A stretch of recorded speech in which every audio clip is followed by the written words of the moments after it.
నువ్వు బాగుంటే నీ కుటుంబం బాగుంటుంది.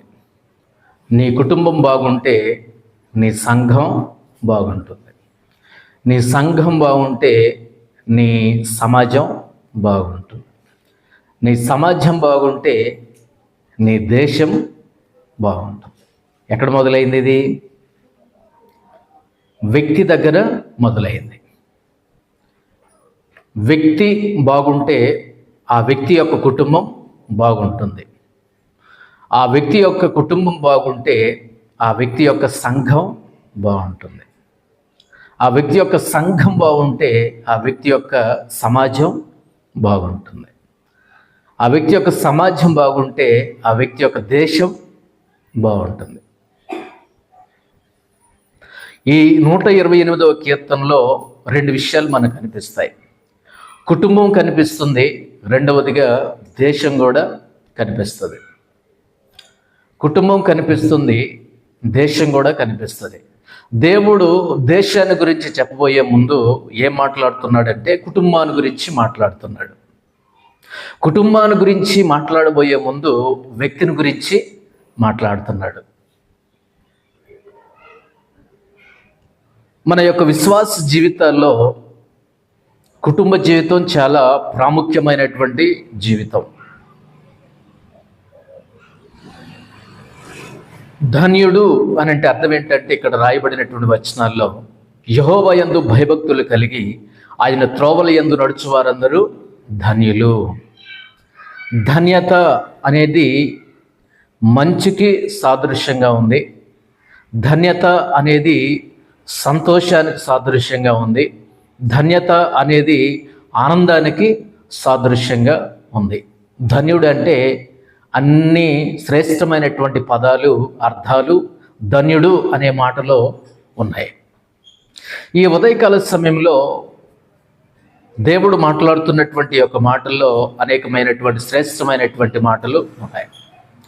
మనము మన యొక్క విశ్వాస జీవితాల్లో, అనుదిన జీవితాల్లో మనము ధన్యులుగా జీవించాలంటే, లేకపోతే సంతోషంగా జీవించాలంటే మనం ఏం చేయాలి?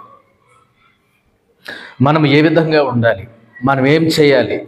ఏ విధంగా మనము ముందుకు సాగాలి? ఏ విధంగా వెళితే మన యొక్క జీవితాల్లో ఆనందం ఉంటుంది? ఏ విధంగా వెళితే మన కుటుంబాల్లో సంతోషం అనేది ఉంటుందో ఈ 128వ కీర్తనలో దేవుడు రాసి పెట్టించాడు. మనకు సంతోషం కావాలనంటే దేవుడు రెండు కండిషన్లు పెట్టాడు. మనకు సంతోషం రావాలి అనంటే, మనం ఆనందంగా ఉండాలి అనంటే, మనము ధన్యులముగా మనం ఉండాలంటే, మనము ధన్యకరమైనటువంటి జీవితం మనం జీవించాలంటే దేవుడు ఓకేనబ్బాయి నేను నీకు సంతోషం ఇస్తాను, కానీ నువ్వు రెండు కండిషన్లు కలిగి ఉండాలి. నీకు రెండు కండిషన్లు ఇస్తున్నాను నీకు నేను రెండు షరతులు నేను ఇస్తున్నాను. ఏంటో తెలుసా? చూద్దాం. 128వ కీర్తన మొదటి వచనాన్ని చూడండి. యెహోవా యందు భయభక్తులు కలిగి చాలు. నీ యొక్క జీవితంలో, నీ యొక్క వ్యక్తిగత జీవితంలో నువ్వు సంతోషంగా జీవించాలంటే, కుటుంబంలో సంతోషం కలిగి జీవించాలంటే, కుటుంబంలో ఆనందం కలిగి జీవించాలంటే దేవుడు చెప్తున్నటువంటి మాట, మొట్టమొదటి మాట ఏమంటున్నాడు? దేవుని యందు భయభక్తులు కలిగి ఉండాలి. దేవుని యందు భయభక్తులు కలిగి ఉండాలి. దేవుని యందు భయభక్తులు కలిగి జీవిస్తే సంతోషం అనేది, ఆ ధన్యత అనేది, ఆ ధన్యకరమైనటువంటి జీవితం అనేది మన యొక్క జీవితాల్లో ఉంటుంది. ఈ దైవ భయము అనేది లేకపోతే, దైవ భయము అనేది లేకపోతే నాకెందుకు సంతోషం ఉంటుంది? నాలో లేని సంతోషం నా కుటుంబానికి ఎందుకు ఉంటుంది? నా కుటుంబంలో లేని సంతోషం సంఘములో ఎందుకు ఉంటాను? సంఘములో లేని సంతోషం సమాజంలో ఎందుకు ఉంటుంది? సమాజంలో లేని సంతోషం దేశంలో ఎందుకు ఉంటుంది? అందుకని ఎక్కడ మొదలు పెడుతున్నాడు దేవుడు? నువ్వు ధన్యుడిగా ఉండాలనుకుంటున్నావా?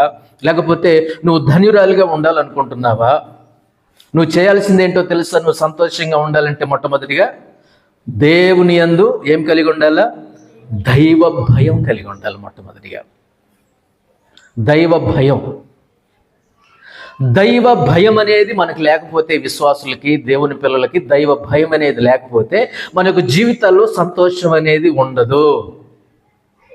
మనకు జీవితంలో సంతోషం అనేది ఉండదు. కొంతమంది వారి యొక్క జీవితాల్లో సంతోషాన్ని ఎక్కడెక్కడో వెతుకుంటారు. వాళ్ళు సంతోషాన్ని ఎందులోనో వెతుకుంటారు, ఎందులోనో వెతుకుంటారు, ఎక్కడెక్కడో వెతుకుంటారు, ఎక్కడెక్కడో తిరుగుతూ ఉంటారు, ఎక్కడెక్కడో దొర్లుతూ ఉంటారు సంతోషాన్ని గురించి. కొంతమందికి పెళ్ళిళ్ళు చేసుకోవటం అంటే భలే సరదా అంట. అప్పుడప్పుడు న్యూస్లో మనం చూస్తాము, ఈ పిల్లకి పెళ్ళిళ్ళ పిచ్చి అంట. పెళ్ళిళ్ళు చేసుకుంటూ తిరుగుద్ది. ఎంతోమందిని మోసం చేసుకుంటూ పెళ్ళిళ్ళు చేసుకుంటూ తిరిగేవాళ్ళు బోల్డ్ మంది ఉన్నారు సమాజంలో. ఏంటంటే అలా పెళ్ళిళ్ళు చేసుకోవటం ఇష్టం, అలా కొన్నాళ్ళు గడపటం ఇష్టం, వదిలేయటం ఇష్టం. మరి మగాళ్ళు కూడా అంతే. కొంతమందికి పెళ్ళిళ్ళు చేసుకోవటం ఇష్టం. ఎన్నో పెళ్ళిళ్ళు ఎవరికి తెలియదు. అది బయటపడేదాకా ఎవరికి తెలియదు. కారణం ఏంటంటే వాళ్ళు సంతోషాన్ని అక్కడ వెతుక్కుంటున్నారు వాళ్ళు. కొంతమందికి మత్తు పదార్థాల్లో సంతోషం, సరదా. కొంతమందికి వెండి బంగారాలు సంపాదించుకోవాలనేటటువంటి సరదా. కొంతమందికి చీకటి జీవితం సరదా, సంతోషం. ఇప్పుడు దేవుడు ఏమంటున్నాడంటే నువ్వు సంతోషంగా జీవించాలి అని అంటే, నువ్వు ఆనందంగా జీవించాలంటే నువ్వు కలిగి ఉండవలసినటువంటి విషయం ఏంటో తెలుసా? వాక్య వెలుగులో మా వింటున్నారా? నాకెళ్ళే చూడాలి. మొట్టమొదటిగా దేవుడు ఏమంటున్నాడు? ఏం కావాలి మీకు? ఏం కావాలా? మొదటి వచనం చూసి చెప్పండి నాకు. దైవ భయం ఉండాలా? దేవుని యందు భయభక్తులు ఉండాలి. దేవుని యందు మనకు భయం ఎప్పుడైతే ఉంటుందో అప్పుడు సంతోషం ఉంటుంది. భయం లేకపోతే సంతోషం లేదు, భయం లేకపోతే ఆనందం లేదు, భయం లేకపోతే సరదా ఏముండదు, భయం లేకపోతే సంతోషం ఉండదు, భయం లేకపోతే ఆనందం అనేది ఉండదు. లోకం ఇచ్చేటటువంటి సంతోషాలు, సరదాలు ఇవి లైఫ్ లాంగ్, జీవితాంతం ఉంటాయనే గ్యారెంటీ ఏమైనా ఉందా? ఏమీ లేదు. అందుకని వాక్యంలో ఉంది, నీ సన్నిధిలో సంపూర్ణమైన సంతోషం ఉంది. సంపూర్ణమైనటువంటి సంతోషము, శాశ్వతమైనటువంటి సంతోషము, ఎప్పటికీ ఉండే సంతోషము, నిలిచి ఉండే సంతోషము దేవుని దగ్గర ఉంది. దేవుని దగ్గర ఆ సంతోషం మనకు రావాలంటే మొట్టమొదటిగా మనం ఏం చేయవలసిన వాళ్ళమై ఉన్నాము? దైవ భయం ఉండాలండి. ఈ రోజున దైవ భయం ఉండాలి. కొర్నేలి దేవునికి భయపడ్డాడు, దేవునికి భయపడవాడు. యోసేపు దేవునికి భయపడవాడు. అబ్రహాం గారు దేవునికి భయపడవాడు. అనేక మంది దేవునికి భయపడ్డారు, దైవ భయం కలిగి జీవించారు. అందుకనే వారి యొక్క జీవితాల్లో సంతోషంతో వాళ్ళు ముందుకి సాగారు. దేవుని బిడ్డలారా, ఈ 128వ కీర్తన మనం ధ్యానం చేసుకుంటున్నాము.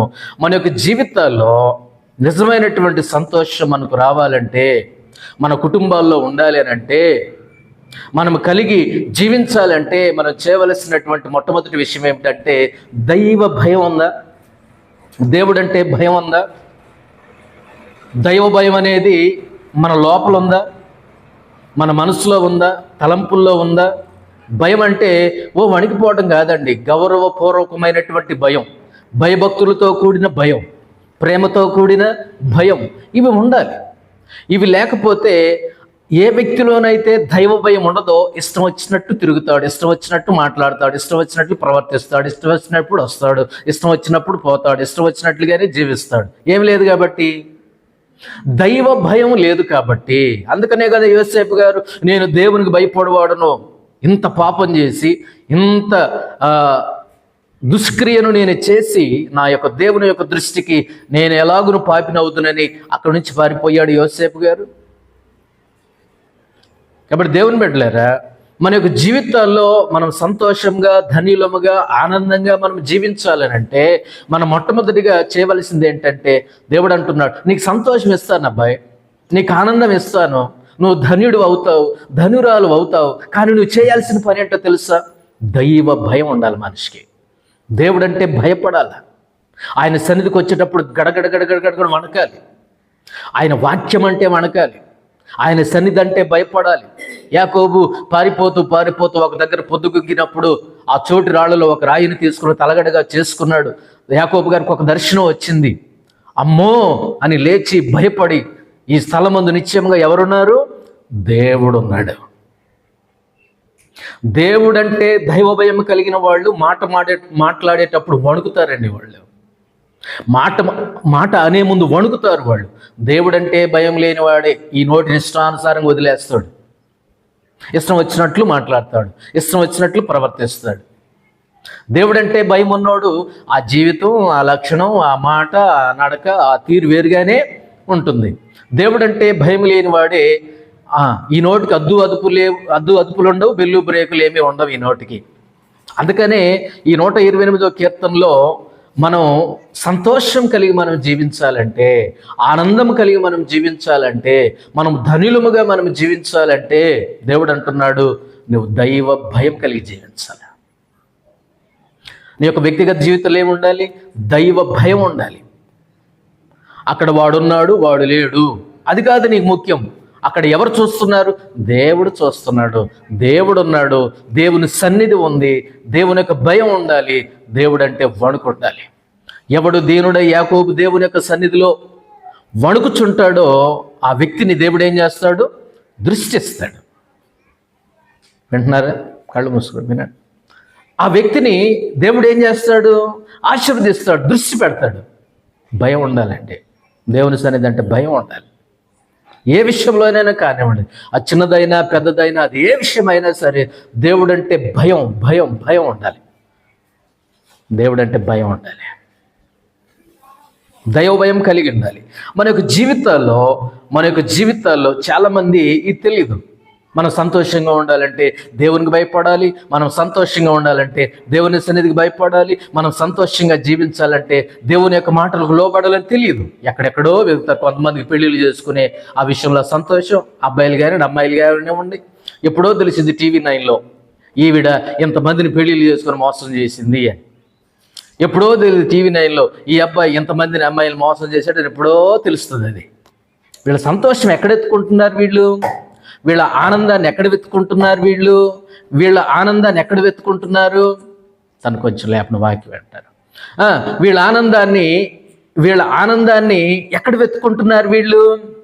అమ్మ వినండి, వీళ్ళ ఆనందాన్ని ఎక్కడ వెతుకుంటున్నారు? దేవుళ్ళ భయం ఉందా? దైవ భయం ఉందా? దైవభక్తి ఉందా? దేవుని సన్నిధి అంటే భయపడుతున్నామా? దేవుడు అంటే భయం ఉందా మన యొక్క జీవితంలో?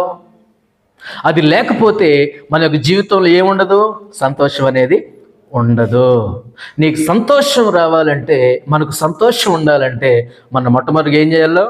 దైవ భయము కలిగి జీవించాలి. దైవ భయం. కొంతమంది చిన్న పిల్లలు, వాళ్ళ హిస్టరీ చూస్తే ఈ చిన్న వయసులోనే ఎంతమందిని పెళ్లి చేసుకొని దొరికిపోయింది. ఇతని వయసు చిన్న వయసు, ఆయన కూడా చిన్న వయసులో ఎంతమందిని అమ్మాయిలు మోసం చేసి దొరికిపోయాడు. ప్రేమ దేవుని బిడ్డలారా, మన యొక్క జీవితాల్లో దైవ భయం లేకపోతే, దైవ భయం కలిగి మనం జీవించకపోతే మనం ఏం చేయబడతామంటే సంతోషంగా ఉండం. మన యొక్క జీవితాల్లో సంతోషం అనేది ఉండదు. కాబట్టి దేవుని బిడ్డలారా, క్షణికమైనటువంటి సంతోషం కోసం పరుగెత్తి పాపం చేసి తప్పు చేసి ఆ పాపంలో పరిగెత్తి చివరికి జబ్బులతో చచ్చిపోయి, జబ్బులతో కూలిపోయి, జబ్బులతో కృంగిపోయి, నయంగాక కాటికి వెళ్ళిపోయిన వాళ్ళు బోలెడు మందిని మన కళ్ళ ముందు చూస్తున్నాం. కాబట్టి ఈ ఉదయకాల సమయంలో మనం ధన్యులుగా అవ్వాలంటే, ధన్యకరమైనటువంటి జీవితం మనం జీవించాలని అంటే, సంతోషం మనకు ఉండాలంటే, ఆనందం మనం కలిగి జీవించాలంటే దైవ భయం ఉండాలి. మనకి దైవ భయం. అక్కడ ఏ వ్యక్తి లేకపోయినా, అక్కడ ఎవరూ లేకపోయినా మన మైండ్లో ఒకటి ఉండాలి, నాతో ఎప్పుడు దేవుడు ఉన్నాడు, నన్ను చూస్తున్నాడు, నా మీద దృష్టి పెట్టాడు, నా మీద ఆలోచన ఉంచాడు, నా మీద తన యొక్క దృష్టిని నిలిపి ఆయన ఏం చేస్తున్నాడంటే నా మీద తన యొక్క గురిని నిలిపాడు అనే విషయాన్ని మనం జ్ఞాపకం చేసుకోవాలి. కాబట్టి దేవునికి భయపడటం అంటే అర్థం ఏంటంటే, మన యొక్క జీవితాల్లో దేవుడే ప్రథముడుగా ఉండాలా, కేంద్రముగా ఉండాలి. ఇప్పుడు దేవుడు గనక కేంద్రంగా ఉంటే, దేవుడు గనక సెంటర్లో ఉంటే మన యొక్క జీవితాలు దేవుణ్ణి కేంద్రంగా చేసుకొని ఉండాలి. దేవుని యొక్క సన్నిధిని కేంద్రంగా చేసుకొని బ్రతకాలి. దేవుని యొక్క సన్నిధిని, దేవుని యొక్క మందిరాన్ని, దేవుణ్ణి, మనం దేవుని యొక్క చిత్తాన్ని కేంద్రంగా చేసుకొని మనం జీవించాలి. అప్పుడు మన యొక్క జీవితాల్లో నిజమైనటువంటి సంతోషాన్ని మనం కలుగుతాం. చెప్పండి, మనం సంతోషంగా ఉండాలంటే మొట్టమొదటిగా మనం ఏం చేయాలో? దైవ భక్తి, దేవుని యందు భయభక్తులు కలిగి జీవించాలి. ఈరోజు చాలా మందికి దేవుని అంటే, దేవుని మందిరం అంటే భయం లేదండి. భయం లేని భక్తి అయిపోయింది. భయం లేని మనుషులు అయిపోయారు. భయం లేని విశ్వాసులు అయిపోయారు. దేవుడు అంటే భయంలా, దేవుని యొక్క వాక్యం అంటే భయంలా, దేవుని యొక్క సన్నిధి అంటే భయంలా. భయము లేని భక్తిలో నిజమైనటువంటి సంతోషం ఉండదు. మన యొక్క జీవితాల్లో ఎందుకు సంతోషం లేదు అంటే, దేవుడు అంటే భయం లేదు కాబట్టి, దేవుడు అంటే భయభక్తులు లేవు కాబట్టి మనకు జీవితాల్లో ఏమి లేవు. అంటానికి భయపడట్లా, తర్వాత మాట్లాడటానికి భయపడట్లా, ప్రవర్తన విషయంలో భయపడట్లేదు, ఏ విషయంలో భయపడట్లా, వాక్యం వినే విషయంలో భయపడట్లా. సంతోషం ఎందుకు ఉంటుంది నా యొక్క జీవితంలో? ఆనందం ఎందుకు ఉంటుందండి మన యొక్క జీవితాల్లో? కాబట్టి మనం చేయాల్సిన మొట్టమొదటి పని ఏమిటంటే దైవభక్తి కలిగి ఉండాలి. ఇప్పుడు దేవుడిని సంతోషాన్ని ఇస్తాను అన్నాడు, కానీ 2 కండిషన్లు పెట్టాడు అంటున్నాను. 2 కండిషన్లో మొదటిది చెప్పాను. ఏం కండిషన్ అది? దైవభక్తి కలిగి ఉండాలి. 2వ కండిషన్ ఉంది అక్కడ చూడండి, మొదటి వచనంలో. ఆయన త్రోవల యందు నడుచువారందరూ ధన్యులు. దేవుని త్రోవల యందు నడుచుకోవాలి. నీకు సంతోషం కావాలా? నువ్వు ధన్యుడిగా ఉండాలనుకుంటున్నావా? లేకపోతే నువ్వు ధన్యురాలుగా జీవించాలనుకుంటున్నావా? రెండోదిగా నువ్వేం చేయాలో తెలుసా? దేవుని త్రోవల్లో నడవాలి. ఆయన సరిహద్దుల్లో నడవాలి. ఆయన మందిరపు సరిహద్దుల్లో ఉండాలి. ఇరుకు దారిలో, ఇరుకు మార్గంలో నడవాలి. క్రమశిక్షణ కలిగి ఉండాలి. క్రమము కలిగి ఉండాలి. అక్రమంగా ఉండకూడదండి. క్రమము కలిగి జీవించాలి. క్రమశిక్షణ కలిగి ఉండాలి. ఇది రెండోదిగా చెప్తున్నాడు. నీకు సంతోషం కావాలంటే మొట్టమొదటిగా ఏముండాలి? నీకు దైవ భయం ఉండాలి. నీకు సంతోషం కావాలా? నువ్వు సంతోషంగా ఉండాలనుకుంటున్నావా? రెండోదిగా ఏమంటున్నాడు దేవుడు అంటే, దేవుని యొక్క త్రోవల్లో నువ్వు నడవాలి. సరిహద్దుల్లో ఉండాలి. ఆయన సరిహద్దుల్లో ఆయన నియమించినటువంటి నియమ నిబంధనలో నువ్వు జీవించాలి. డిసిప్లిన్ అండి. కొన్ని స్థలాలకు వెళ్ళకూడదు, కొన్ని మాటలు మాట్లాడకూడదు, కొన్ని చోట్ల నిలవకూడదు, కొన్ని చోట్ల మనం ఉండకూడదు, కొన్ని మాటలు మనం మాట్లాడకూడదు. కొన్నిసార్లు నోరు మూసుకుని ఉండటమే ఉత్తమం. మాట్లాడటం కంటే నోరు మూసుకుని ఉండటమే చాలా కష్టం. మాట్లాడటం తేలిక, కానీ నోరు మూసుకుని ఉండటం చాలా కష్టం అండి. అవునా కదా? నోరు మూసుకుని ఉండటం చాలా కష్టం. దేవుడు అన్నాడు, దేవుని బిడ్డలారా, మీకు సంతోషం కావాలంటే రెండో కండిషన్ ఏంటో తెలుసా? నేను నియమించిన త్రోవలో, నేను చూపించిన మార్గములో, నేను నియమించిన నియమ నిబంధనలలో మీరు ఉండాలి. అంతకు మించి పోకూడదు. నేను నియమించిన దారిలో నడవాలి. నేను నియమించినటువంటి సరిహద్దుల్లో నువ్వు ఉండాలి. నేను నియమించినటువంటి నియమ నిబంధనలు నువ్వు లేకపోతే ఇక క్రైస్తవ జీవితం అనబడదండి. అది దేవుడు గీత గీశాడు, దేవుడు సరిహద్దు ఏర్పాటు చేశాడు. అది దాటి నువ్వు వెళ్ళకూడదు, అది దాటి నువ్వు ప్రవర్తించకూడదు. అదే రెండవ మాట కండిషన్. దేవుడు అంటున్నాడు, ఆయన త్రోవల యందు నడవాలి. నువ్వు నా ఇష్టం నాది కాదు, నా దారి నాది కాదు, నా మనసు చెప్పింది నాది కాదు, ఎవరో చెప్పారు అది కాదు, నా మనసు చెప్పింది అది కాదు, నాకు ఇష్టం వచ్చినట్టు దారిలో నేను నడుస్తా అది కాదు. దేవుని త్రోవలో, దేవుని మార్గములో, దేవుడు నియమించినటువంటి నియమ నిబంధనలలో, దేవుడు మనకు చూపించినటువంటి దారిలో తొణకక బెణకక, కుడికి కానీ ఎడమకు కానీ తిరగక, తిన్నగా దేవుడు చూపించిన దారిలోనే మనము నడవాలి. అంతకు మించి ప్రవర్తించకూడదండి. అంతకు మించి వచ్చినది అపవాది నుండి వచ్చినదే. అది అంతకు మించి వచ్చేది దేవుడు చూపించినటువంటి దారికి వెలుపల ఉండేదంతా సాతానుది, అపవాదిది, లోక సంబంధమైనది, పనికిరానిది, పనికి మాలినది. అది అందుకనే దేవుడు అన్నాడు, నేను చూపించిన దారిలో నడు, నేను నియమించినటువంటి నియమ నిబంధనలలో నువ్వు ఉండు, సరిహద్దుల్లో ఉండు, మందిరపు సరిహద్దుల్లో జీవించు, నీకు సంతోషం వస్తుంది. ధన్యుడవు అంటే ఏమన్నానంటే చాలా అర్థాలు ఉన్నాయి. దానిలో సంతోషం అనేది, ఆనందం అనేది కూడా ఒక అర్థం.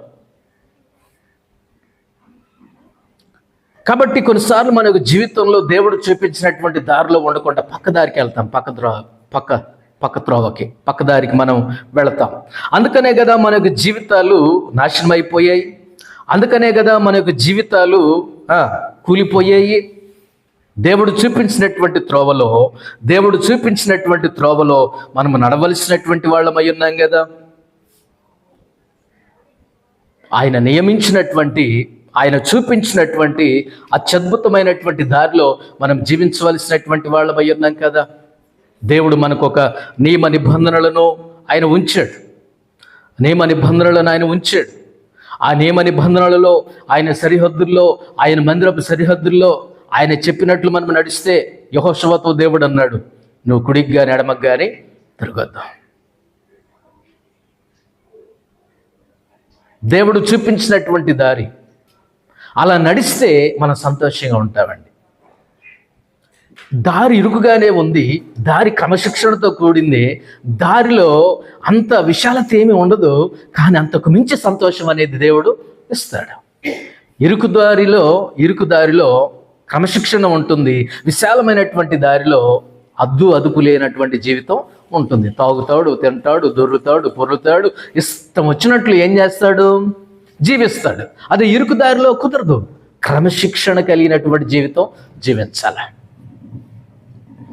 పొద్దున్నే లేవాలా, బైబిల్ చదువుకోవాలా, ప్రార్థన చేసుకోవాలా, బుధవారం రావాలా, శుక్రవారం రావాలా, ఆదివారం రావాలా, ప్రత్యేక కోడికలకు రావాలా, ఉపవాస ప్రార్థనకు రావాలా, వ్యక్తిగత జీవితంలో భయభక్తులు కలిగి జీవించాలా, సంఘ జీవితంలో అందరితో కలిసిమెలిసి ఐకమత్యంతో సమాధానంతో జీవించాలా, సమాజంలో సమాధానంతో అందరి మనుషులతో సమాధానంగా జీవించాలా, ప్రతి ఒక్కరితో శత్రువులను ప్రేమించాలా. ఇదంతా ఏం దారిది?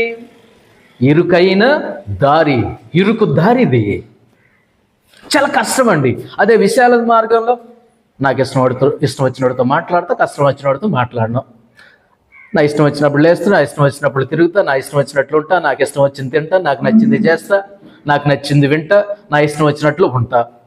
ఇది విశాల దారి, విశాలమైనటువంటి మార్గం. దేవుని బిడ్డలారా, ఈ రెండవ పాయింట్లో మనం ఉన్న నీ యొక్క జీవితంలో సంతోషం నీకు కలగాలంటే, నువ్వు ధన్యుడిగా ధన్యురాలిగా నువ్వు జీవించాలంటే రెండవదిగా ఏమంటున్నాడు దేవుడు? ఆయన త్రోవలయందు మనం నడవాలి. ఆయన నియమించినటువంటి హద్దుల్లో మనం జీవించాలి.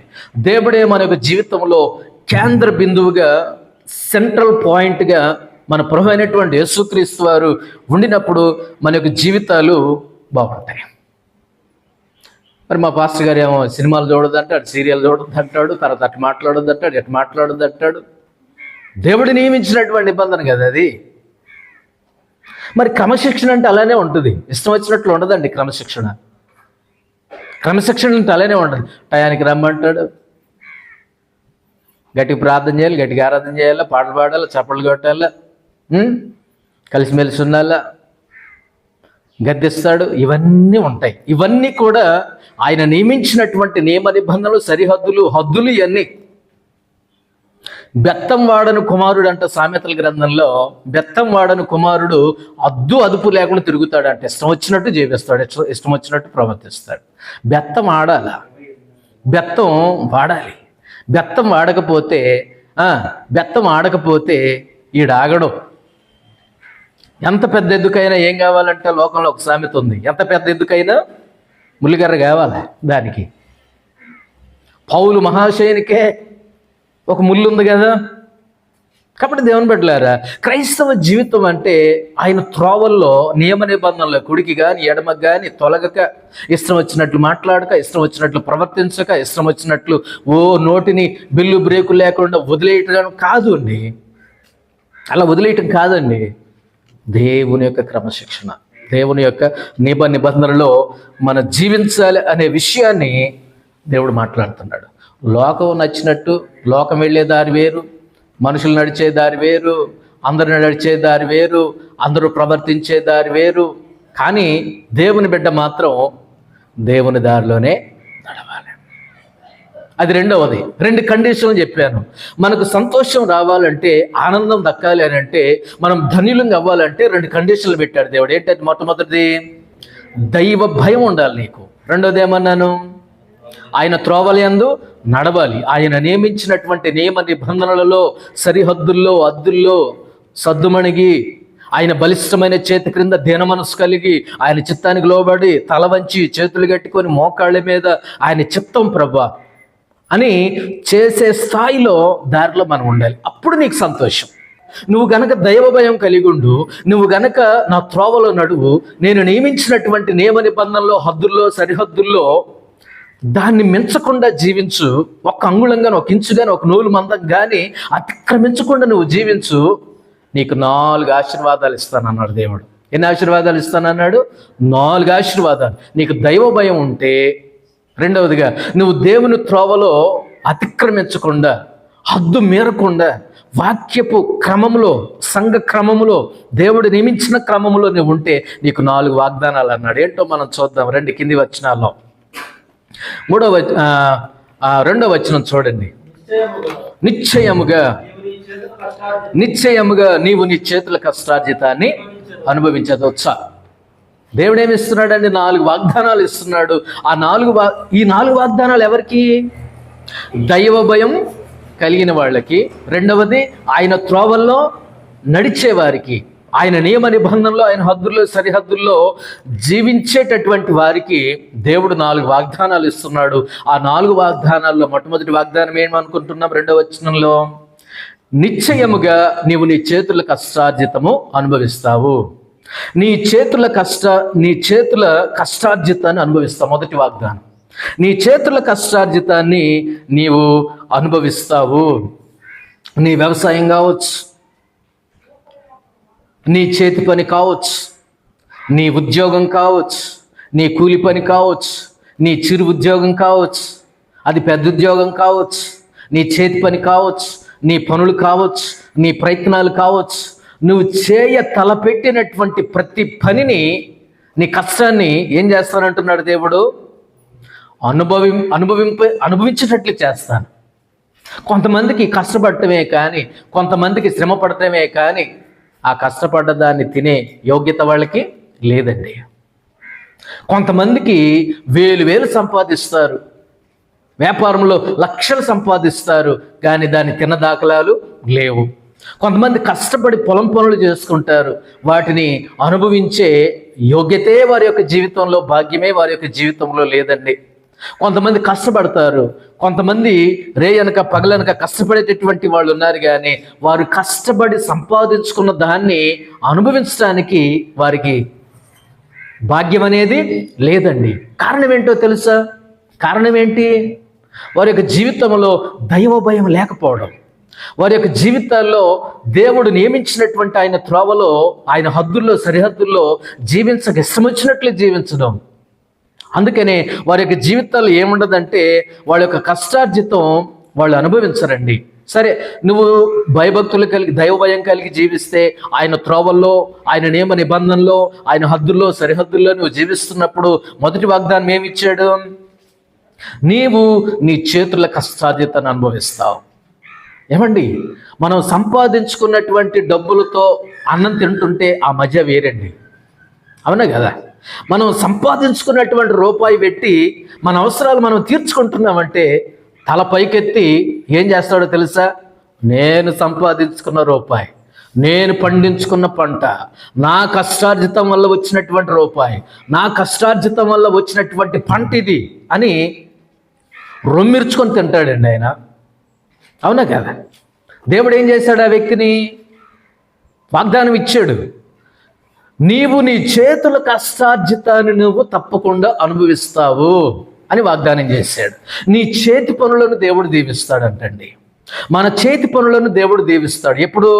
దైవ భయం కలిగి ఉంటే, ఆయన త్రోవల్లో మనం నడిస్తే, ఆయన నియమించినటువంటి నియమ నిబంధనలలో మనం జీవిస్తే, ఆయన హద్దుల్లో, ఆయన సరిహద్దుల్లో అతిక్రమించకుండా లోబడి మనం జీవిస్తే దేవుడు 4 వాగ్దానాలు ఇస్తున్నాడు.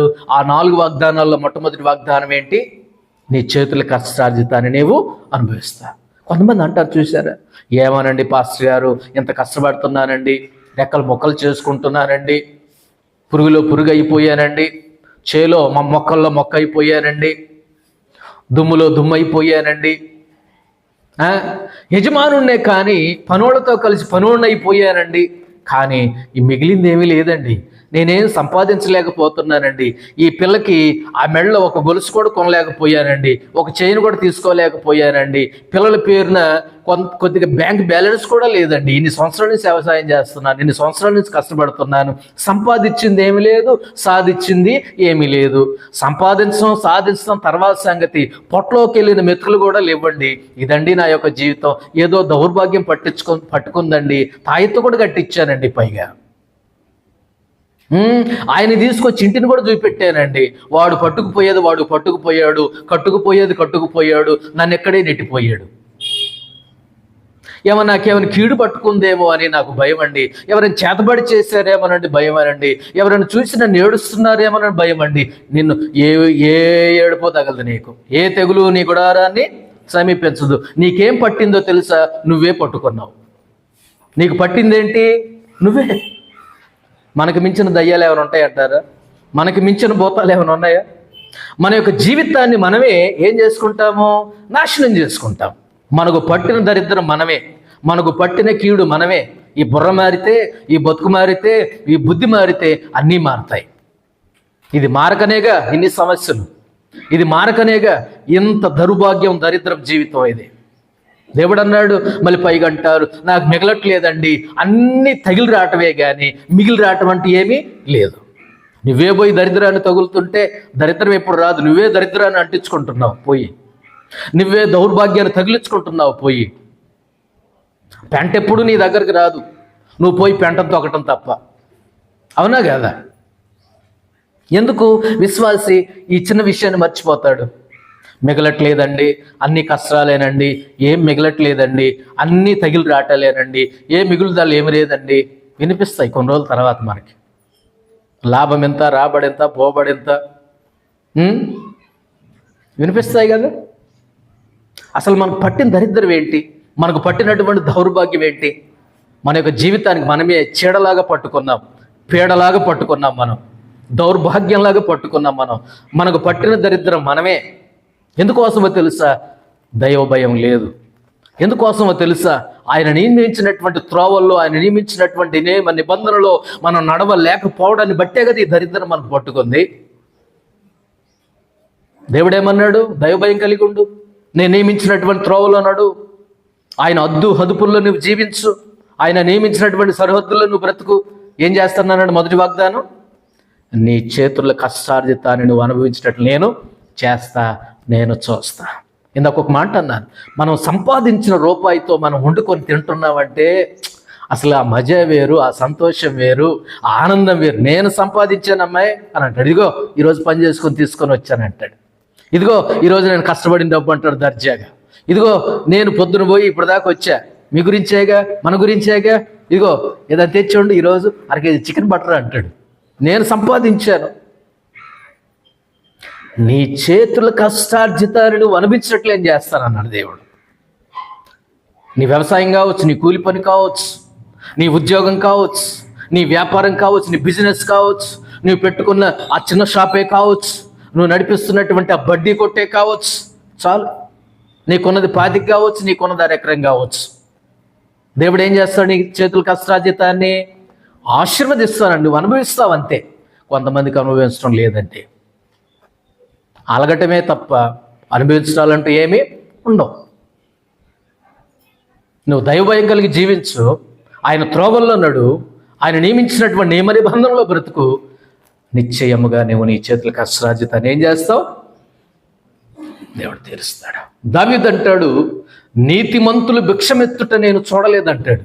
దావీదు ఒక మాట అంటాడండి, నీతిమంతులు విడవబడుట కానీ వారి సంతానం భిక్షమెత్తుట కానీ నేను ఎప్పుడూ చూడలే. దేవుడు నన్ను భిక్షమెత్తనివ్వడు, నన్ను విడిచిపెట్టాడు, నన్ను పోషిస్తాడు. నన్ను పుట్టించిన దేవుడు నన్ను పోషిస్తాడు. ఏలియాను పోషించిన దేవుడు, సారెపత్వరాలను పోషించిన దేవుడు, అనేక మందిని పోషించిన దేవుడు, కొండ మీద 5,000 మందికి ఆహారం పెట్టిన దేవుడు, పొట్ట నింపిన దేవుడు, హృదయాన్ని నింపినటువంటి దేవుడు. ఆయన ఉన్న దగ్గర నింపుదలే కానీ వెళితే ఏమీ ఉండదు. కానా వివాహంలో ఉన్నాడు, అంత సమృద్ధే కానీ సమస్య ఏమీ లేదు. దేవుని బిడ్డలారా, మన యొక్క దేవుడు అంటున్నాడు మొదటి వాగ్దానము, నీవు నీ చేతుల కష్టార్జితాన్ని అనుభవిస్తావు. కొంతమంది చూడండి ఎంతో కష్టపడతారండి, పాపం మెచ్చుకోవాలి, వాళ్ళని మెచ్చుకోవాలి. కానీ ఒక రూపాయి సంపాదించినటువంటి దాఖలు లేవు. పిల్లల పేరు మీద ఈ అబ్బాయి పేరు మీద ఇది, ఈ అమ్మాయి పేరు మీద ఇది, లేకపోతే మేము రేపు పొద్దున ముసలోళ్ళు అయిన తర్వాత మేము లేవలేని పరిస్థితుల్లో ఉన్నప్పుడు ఇదిగో ఇది అనేది ఏమనుందా? అది ఏమీ లేదు. అంటే నీకు కుదురు లేదని అర్థం, నీకు జ్ఞానం లేదని అర్థం, నీకు ముందు చూపు లేదని అర్థం. ఇంకెక్కడండి పాస్టర్, తినటానికే మిగలట్లేదా? ఇంక దాచిపెట్టుకునే దగ్గర ఎక్కడ? అప్పుడు నువ్వు ఉపాయం చేసుకోవాలి, ప్లాన్ చేసుకోవాలి. కాబట్టి మన యొక్క జీవితాల్లో దేవుని బిడ్డలారా, నీతిమంతులు విడబడుతూ కానీ వారి సంతానం భిక్షమెత్తుట కానీ నేను చూడలేదు అని దావీదు అంటాడు. ఫిలిప్పీ 4:19 ఏముందో తెలుసా? మీ ప్రతి అక్కరను, మీ యొక్క ప్రతి ఒక్క అవసరతను దేవుడు క్రీస్తు యేసులో తన మహిమైశ్వర్యం చొప్పున తీరుస్తాడు. మన యొక్క చేతుల కష్టార్జితాన్ని అనుభవించేటట్లు దేవుడు చేయగలిగినటువంటి గొప్ప దేవుడు ఆయన. ఏం కలిగి ఉండాలి? అంతకంటే ముందు దైవ భయం ఉండాలా. దేవుడు నియమించినటువంటి త్రోవలో, దేవుడు చూపించినటువంటి త్రోవలో అతిక్రమించకుండా, ఒక్క నూలు మందమైన, ఒక్క ఇంచైనా అంతకు మించి పోక కంట్రోల్లో, అదుపాజ్ఞల్లో జీవిస్తే దేవుడు అన్నాడు 4 వాగ్దానాల్లో, నీవు నీ చేతుల కష్టార్జిత నీవు అనుభవిస్తావు. రెండోది ఏముంది చూడండి, 2వ వచనంలో 2వ భాగం, 2వ వాగ్దానం ఉంటుంది అక్కడ. నీవు ధన్యుడవు, నీకు మేలు కలుగును. చాలండి. 2వ వాగ్దానం ఏమంటున్నాడు దేవుడు? నీకు మేలు కలుగుతుంది. మొట్టమొదటిగా ఏమన్నాడు? నీవు నీ చేతుల కష్టార్జితాన్ని నీవు అనుభవిస్తావు అని అన్నాడు. రెండోది ఏమంటున్నాడంటే నీకు మేలు కలుగుతుంది, నీకు కీడు జరగదు. ఏమండి, దేవుని నమ్మకపోతేనే కీడు, దేవుని దగ్గరికి రాకపోతేనే కీడు, మారు మనసు పొందకపోతేనే కీడు, బాప్తిస్మం తీసుకోకపోతేనే కీడు, పాపాలను ఒప్పుకోకపోవడమే కీడు.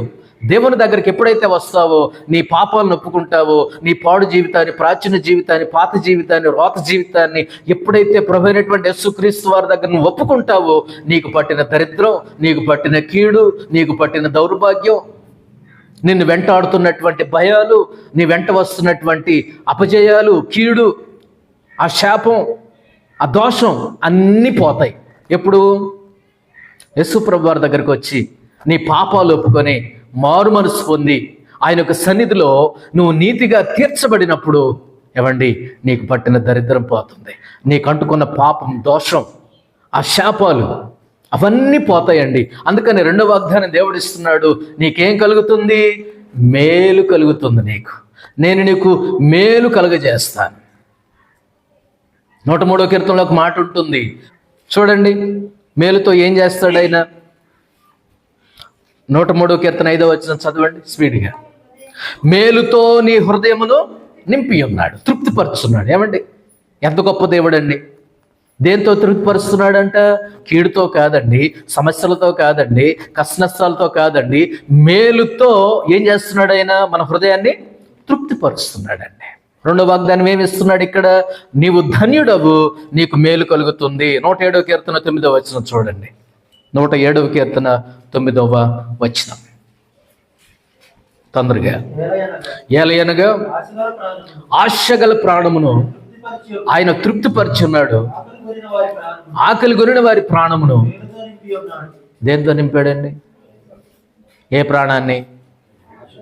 ఆకలి కొనిన ప్రాణమును మేలుతో ఆయన నింపి ఉన్నాడు. దేవుడు నీకు ఇచ్చేది మేలుకరమైనదే, క్షేమకరమైనదే, శ్రేష్టమైనదే ఇస్తాడు, మేలైనదే ఇస్తాడు, చక్కనైనదే ఇస్తాడు, మంచిదే ఇస్తాడు. నువ్వు ఇస్తే చినిగిపోయిన ఇస్తావు కానీ, నువ్వు ఇస్తే నలిగిపోయినవి ఇస్తావు కానీ, నువ్వు ఇస్తే పడని ఇస్తావు కానీ, దేవుడిచ్చే ఎలా ఇస్తాడు? శ్రేష్టమైనవి ఇస్తాడు. దేవుడు నీకు ఇవ్వాలంటే ఆలోచించుకుంటూ ఇచ్చేస్తాడు. మనం దేవునికి ఇవ్వాలంటే ఎన్ని ఆలోచనలు, అవునా కదా? ఈయన ఒప్పించాలా, పెద్దోడిని ఒప్పించాలా, ఈ ముసలోడిని ఒప్పించాలా, మూడో వాడిని ఒప్పించాలా, నాలుగో వాడిని ఒప్పించాలా, వాళ్ళందరూ జెండా ఊపితే అప్పుడు దేవునికి ఇస్తాం. అవునా కదా? మరి దేవుడు తన ప్రాణాన్ని ఇవ్వటానికి కూడా ఒక్కడికైనా ఆలోచించాడా? నీకు ఆశీర్వాదం ఇవ్వటానికి ఆలస్యం చేశాడా? నిన్ను దీవించడానికి ఆలస్యం చేశాడా? నిన్ను అభివృద్ధిలోనికి తేవడానికి ఆలస్యం చేశాడా? నీ కోసం ప్రాణం పెట్టి నీకు రక్షణ ఇచ్చే విషయంలో ఆలస్యం చేశాడా? ఆయన ఆలోచించాడా? ఏ మాత్రమును కూడా ఆలోచించక కలువరి శిలువలో ఆయన తన ప్రాణాన్ని మన కోసం ఏం చేశాడండి? సజీవయాగంగా సమర్పించాడు. తన యొక్క రక్తాన్ని సజీవయాగంగా మన కోసం ధారపోసాడు. దేవుడు మన కోసం చేయాలంటే ఆలోచించడండి. మనం దేవునికి ఇవ్వడానికి ఎన్ని ఆలోచనలు, ఎన్ని మీటింగ్లు పెడతామో మధ్యలో ఫోన్లో. నువ్వెంత ఇస్తున్నావు, నువ్వెంత ఇస్తున్నావు, నేను ఎంత ఇస్తున్నావు, నేను అంతే ఇస్తా. ఎన్ని మీటింగులు జరుగుతాయో మధ్యలో దేవునికి ఇవ్వడానికి. అవునా కదా? ఎన్ని రాయబారాలు జరుగుతాయో దేవునికి ఇవ్వడానికి. కానీ దేవుడు మనకి ఇవ్వడానికి ఎవరిని సంప్రదించాడండి? ఎవరినైనా సంప్రదించాడా? ఎవరినైనా అడిగాడా? 24 పెద్దల్ని పిలిచి నేను ప్రాణం పెట్ట మంచిదేనా, మంచిది కాదా, ఏ ముహూర్త అనుభవాలో అని అడిగాడా దేవుడు? ప్రాణం పెట్టడానికి ఎవరిని అడిగాడా? నా అంతటా నేనే ప్రాణం పెట్టుచున్నాను, పెట్టుటకు అధికారం ఉంది, దాన్ని తీసుకోవడానికి కూడా నాకు అధికారం ఉంది. మేలుకరమైనదండి అది. నేను ఇచ్చే 10 రూపాయల కోసం, నేను ఇచ్చే 100 రూపాయల కోసం ఎన్నో మీటింగ్లు పెట్టి, ఎన్నో ఫోన్లు చేసి ఒక అండర్స్టాండింగ్కి వచ్చి ఓహో ఇంత అయితే పర్వాలేదు, అంత అయితే పర్వాలేదని ఒక మీటింగ్ పెట్టి దాన్ని మనం ముందుకు తీసుకురావడానికి బడ్జెట్ ప్రవేశపెట్టినట్టే ఉంది కేంద్ర ప్రభుత్వం. ఏమండి? ఒక సూట్ కేసు పెట్టుకొని వస్తారు బడ్జెట్ ప్రవేశపెట్టడానికి. అట్లానే ఉంది మనం ఇచ్చే రూపాయి కోసం. దేవుడు నా కోసం ప్రాణం పెట్టడానికి, నీ కోసం ప్రాణం పెట్టడానికి ఏమైనా ఆలోచించాడా? ఏమైనా సంకోచించాడండి? ఏమైనా వెనక ముందు ఆడాడండి? లేదు. దేవుడు లోకమును ఎంతో ప్రేమించను, ఆ ప్రేమించిన లోకాని కోసం ఆయన ఏం చేశాడు? ప్రాణం పెట్టేశాడు. ఇంకెవరి దగ్గర సంప్రదింపులు లేవు, మంతనాలు లేవు, రెండో రోజు మూడో రోజు కలుసుకోవటం లేవు, మళ్ళీ 10 రోజుల తర్వాత ఆలోచిద్దామనడానికి ఏం లేదు. నా అంతటి నేనే ప్రాణం పెట్టుచున్నాను, పెట్టడానికి అధికారం ఉంది, తీసుకోవడానికి కూడా నాకు అధికారం ఉంది. ఏం కలుగుద్ది నీకు? రెండో వాగ్దానం, నీకు మేలు కలుగుతుంది. నీకు మేలు కలుగుతుంది, నీ కీడు రాదు. నువ్వు కాయలు కట్టుకోని అవసరం లేదు, నువ్వు దిష్టి బొమ్మలు పెట్టుకోని అవసరం లేదు, కీడు యంత్రాలు మంత్రాలు కట్టుకోని అవసరం లేదు, నీ బిడ్డకు బొగ్గర చుక్కని పెట్టుకోని అవసరం లేదు, పాదాల కింద ముద్ర అయిన అవసరం లేదు. దేవుడే మన పక్షాన్ని ఏం చేస్తున్నాడు? ఆయన ఏ తెగులును మన గుడారానికి, మన మీదకు రానివ్వకుండా ఏం చేస్తున్నాడు? ఆయన కొనుకక మనల్ని ఏం చేస్తున్నాడు? ఎల్లప్పుడూ ఆయన కాపాడుతున్నాడు కంటికి రెప్పలా. మన కొన్నిసార్లు దేవుని మీద కంటే, దేవుని యొక్క వాగ్దానాల మీద కంటే ఆ తాయెత్తు మీదే, ఆ ముద్ర మీదే, ఆ బొమ్మల మీదే విశ్వాసం ఎక్కువ. ఇందాకే అన్నాను ఒక మాట, మనకు పట్టిన దరిద్రం మనమే, మనకు పట్టిన కీడు మనమే, మనకు పట్టిన శాపం మనమే, మనల్నే మనం పట్టుకున్నాం. మనం మారేదాకా మన జీవితాలు మారవు. మేలు ఎలా కలుగుతుంది? మేలు జరగట్లేదండి, కలిసి రావట్లేదండి, తగిలి రావటమే కానీ మిగులు రావట్లేదండి అంటే ఏం చూపించాలో, ఎవరిని చూపించాలంటే నన్ను ఎవడు చూపెట్టడు, వాక్యం తప్ప. వచ్చినోడు కూడా నీకు నువ్వే దౌర్భాగ్యం అంటాడా? నీకేదో కీడు తగిలింది, నిన్ను చూసి ఎవరో ఏడుస్తున్నారు, నీకేదో దౌర్భాగ్యం పట్టింది, నీకేదో దరిద్రం పట్టుకుంది, మొన్న అక్కడికి వెళ్ళావు కదా, ఆ ఏడుపు నిన్ను పట్టుకొని వెనక్కి వచ్చింది అంటాడు తప్ప మన ఇంటికి వచ్చి మనం తిట్టిపోతాడు ఆయన? తిట్టిపోడండి. మనకు అనుమానం పెట్టి మన డబ్బులు పట్టుకొని పోతాడు ఆయన. మనకు జీవితంలో మేలు కలగాలి అంటే దైవ భయం ఉండాలి. దేవుడు నియమించిన త్రోవలో, ఆయన నియమ నిబంధనలు, ఆయన హద్దులో, ఆయన హదుపులో మనము జీవించాలి. అప్పుడు మనకు జీవితాల్లో మేలు కలుగుతుంది. దేవుడు మనకు జీవితాల్లో కేంద్ర స్థానంగా ఉండినప్పుడు మనకు జీవితాల్లో మేలు అనేది కలుగుతుంది. అది రెండవ సంగతి. మూడవ సంగతి నేను జ్ఞాపకం చేస్తాను. 3వ వాగ్దానం 3వ వచనం చూడండి. నీ లోగిట నీ భార్య ఫలించు ద్రాక్షవల్లి వలె ఉంటుంది. భార్య దగ్గరికి వచ్చాడు, భార్య పాయింట్కి వచ్చేసాడు. మొట్టమొదటి వాగ్దానం ఏమన్నాడు? నీవు నీ చేతులకు కష్టార్జితను అనుభవిస్తావు. రెండవ వాగ్దానం ఏమన్నాడు? నీకు మేలు కలుగుతుంది. నీవు పాపమును ఒప్పుకున్నప్పుడు, నీ హృదయాన్ని కడుక్కున్నప్పుడు, నీ జీవితాన్ని కడుక్కున్నప్పుడు, నువ్వు కడుక్కొని దేవుని యొక్క సన్నిధిలో నీతిమంతుడిగా తీర్చబడినప్పుడు ప్రభువైనటువంటి యేసుక్రీస్తు నీ హృదయంలోనికి వస్తే నీకు అంతకంటే మించిన మేలు ఏమీ ఈ భూమి మీద లేదు బిడ్డ. ఇంతకంటే మించిన మేలు, అంతకంటే మించిన మేలు ఏమీ లేదు. ఇక్కడ దేవుడు 10 ఎకరాలుంటే, ఆస్తులుంటే, అంతస్తులుంటే నీకు మేలు అనలేదండి. మేలు అనేది ఏంటంటే ఎప్పుడైతే మన పాపం ఒప్పుకుంటామో, దేవుడికి నచ్చినట్లుగా జీవిస్తామో, నీతిమంతులుగా తీర్చబడతామో, ఎప్పుడైతే దేవుడు మన యొక్క జీవితంలో జీవిస్తుంటాడో, మనం దేవుళ్ళలో నివసిస్తూ ఉంటాం, అదే మేలు. అంతకంటే మించిన మేలు ఏముంది? 3వ పాయింట్కి వచ్చేస్తే 3వ వాగ్దానం ఏమంటున్నాడు? నీ లోగిట నీ భార్య ఫలించు ద్రాక్షవల్లి వలె ఉంటుంది. ఇప్పుడు నాకెళ్ళి చూడండి, ఇది తీగ జాతి. ఇది ఏం జాతిది? ఏం జాతిది? ద్రాక్ష చెట్టు మన వేప చెట్టులాగా పెరగదండి. అది ఏం జాతి? అది తీగ జాతి అంటారు దాన్ని. సొర చెట్టు జాతి. సొర చెట్టు, ద్రాక్ష చెట్టు, తర్వాత పొట్ల పాదు, ఇవన్నీ ఏం జాతి? ఇవన్నీ ఇంకా మిగతా ఇవన్నీ కూడా తీగ జాతి అంటారు వీటిని. ఈ తీగ జాతికి ఏం కావాలంటే ఒక సపోర్ట్ కావాలా, ఒక ఆధారం కావాలా. ఇప్పుడు జాగ్రత్తగా వినండి. నీ లోగిట నీ భార్య ఫలించు ద్రాక్షవల్లి వలె ఉంటుంది. ఈ ద్రాక్షవల్లిలాగా పోల్చబడినటువంటి ఒక స్త్రీకి భర్త అనే స్తంభం కావాలా. ఏం కావాలా? భర్త అనే స్తంభం కావాలా. ఇప్పుడు ఈ ద్రాక్షవల్లితో భార్యను పోల్చాడు దేవుడు. అంటే కుటుంబ వ్యవస్థ గురించి మాట్లాడుకుంటున్నాం, సంతోషం గురించి మాట్లాడుకుంటున్నాం, ఆనందాన్ని గురించి మాట్లాడుకుంటున్నాం. దైవభయం కలిగి ఉంటే, ఆయన త్రోవల్లో ఆయన నియమించినటువంటి ఆజ్ఞల అదుపులో మనం జీవిస్తే నిత్యంగా నీ చేతుల కష్టార్జిత నువ్వు అనుభవిస్తావు. రెండవదిగా నీకు మేలు కలుగుతుంది. మూడవదిగా ఏమంటున్నాడు దేవుడు? నీ లోగిట నీ భార్య ఫలించే ద్రాక్షవల్లిగా ఉంటుంది. నీ భార్య ఫలించాలి అనంటే, నీ భార్య ఫలించాలంటే, నీ భార్య అభివృద్ధిలోనికి రావాలి అనంటే నువ్వు చేయాల్సినటువంటి పని ఏంటో తెలుసా? నువ్వు ఎలా ఉండాలో తెలుసా? నువ్వు ఆధారంగా ఉండాలి. భార్యకి ఎలా ఉండాలంట? ఆధారంగా ఉండాలంట. భార్యకు సపోర్ట్గా ఉండాలంట. భార్యకి నేనున్నాలే, నీకేం కాదనాలంట. అప్పుడు ఈ భార్య అనేటటువంటి ద్రాక్షవల్లి ఈ భర్త అనేటటువంటి స్తంభాన్ని అల్లుకుంటుందంట. అప్పుడు అర్థమైందా? ఎప్పుడు ఇది అల్లుకోవాలంటే, ఇది ఫలించాలనంటే, ఇది అభివృద్ధి పొందాలనంటే, ఇది ద్రాక్ష గుత్తులు ఫలించాలనంటే ఎవరు సపోర్ట్ కావాలా? భర్త అనేటటువంటి స్తంభం అనేటటువంటి సపోర్ట్ ఉండాల. కొంతమంది అండి ఎంత చెప్పినా నేను వినట్లేదండి, సపోర్ట్ చేయడండి, సపోర్ట్గా ఉండడండి, పొడవడమే తప్ప సపోర్ట్గా ఉండడండి, గొడవ పెట్టుకోవడమే తప్ప ఆదరణగా ఉండడండి. ఈయన బతుకంతా పెళ్ళయి 30, 40, 50 ఏళ్ళు అవుతుంది, ఎప్పుడు సపోర్ట్గా ఉండడండి అని ఏడ్చే తల్లులు, భార్యలు చాలామంది ఉంటారు. ఈయన ఎప్పుడు సపోర్ట్గా ఉండడంట, బయటోడికి సపోర్ట్గా ఉంటాడు. బయటోడు అరే నీకు లేవో నేను 10,000 ఇస్తారా సాయంత్రం అని అంటాడు. ఎప్పుడు 100 రూపాయలు అడిగితే 200 అడిగితే నోరు ముయ్యి అంటాడు. ఇప్పుడు విషయం ఏంటనమాట, భర్త అనేటటువంటి స్తంభం భార్య అనేటటువంటి ద్రాక్ష వల్లికి పోల్చబడినటువంటి తీగకు ఎలా ఉండాలా? అమ్మాయి నేనున్నా, నీకేం భయాలా, నేనున్నాగా, నీకు నేనున్నా, నేను చూసుకుంటా అన్నప్పుడు ఆ ద్రాక్షవల్లిగా పోల్చబడినటువంటి తీగ అల్లుకుంటుంది, అలుముకుంటుంది, ఆధారం చేసుకుంటుంది, పట్టుకొని పైకి అభివృద్ధి పొందుద్ది. కొంతమంది జీవితాల్లో భర్తలు ఎలా ఉండరంటే సపోర్ట్గా ఉండరండి.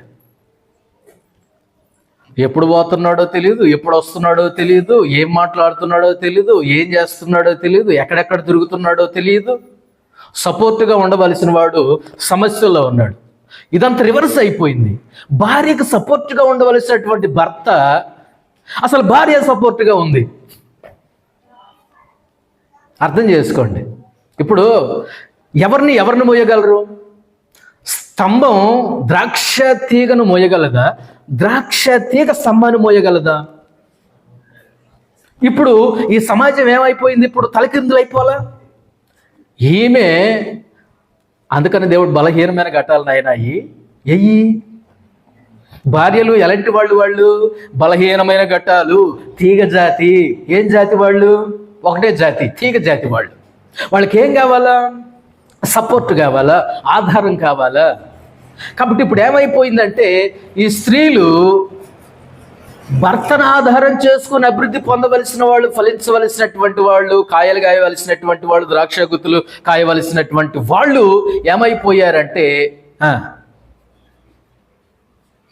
వీళ్ళు మొయ్యాల్సి వచ్చింది, వీళ్ళు భరించాల్సి వచ్చింది, వీళ్ళు మొయ్యాల్సి వచ్చింది.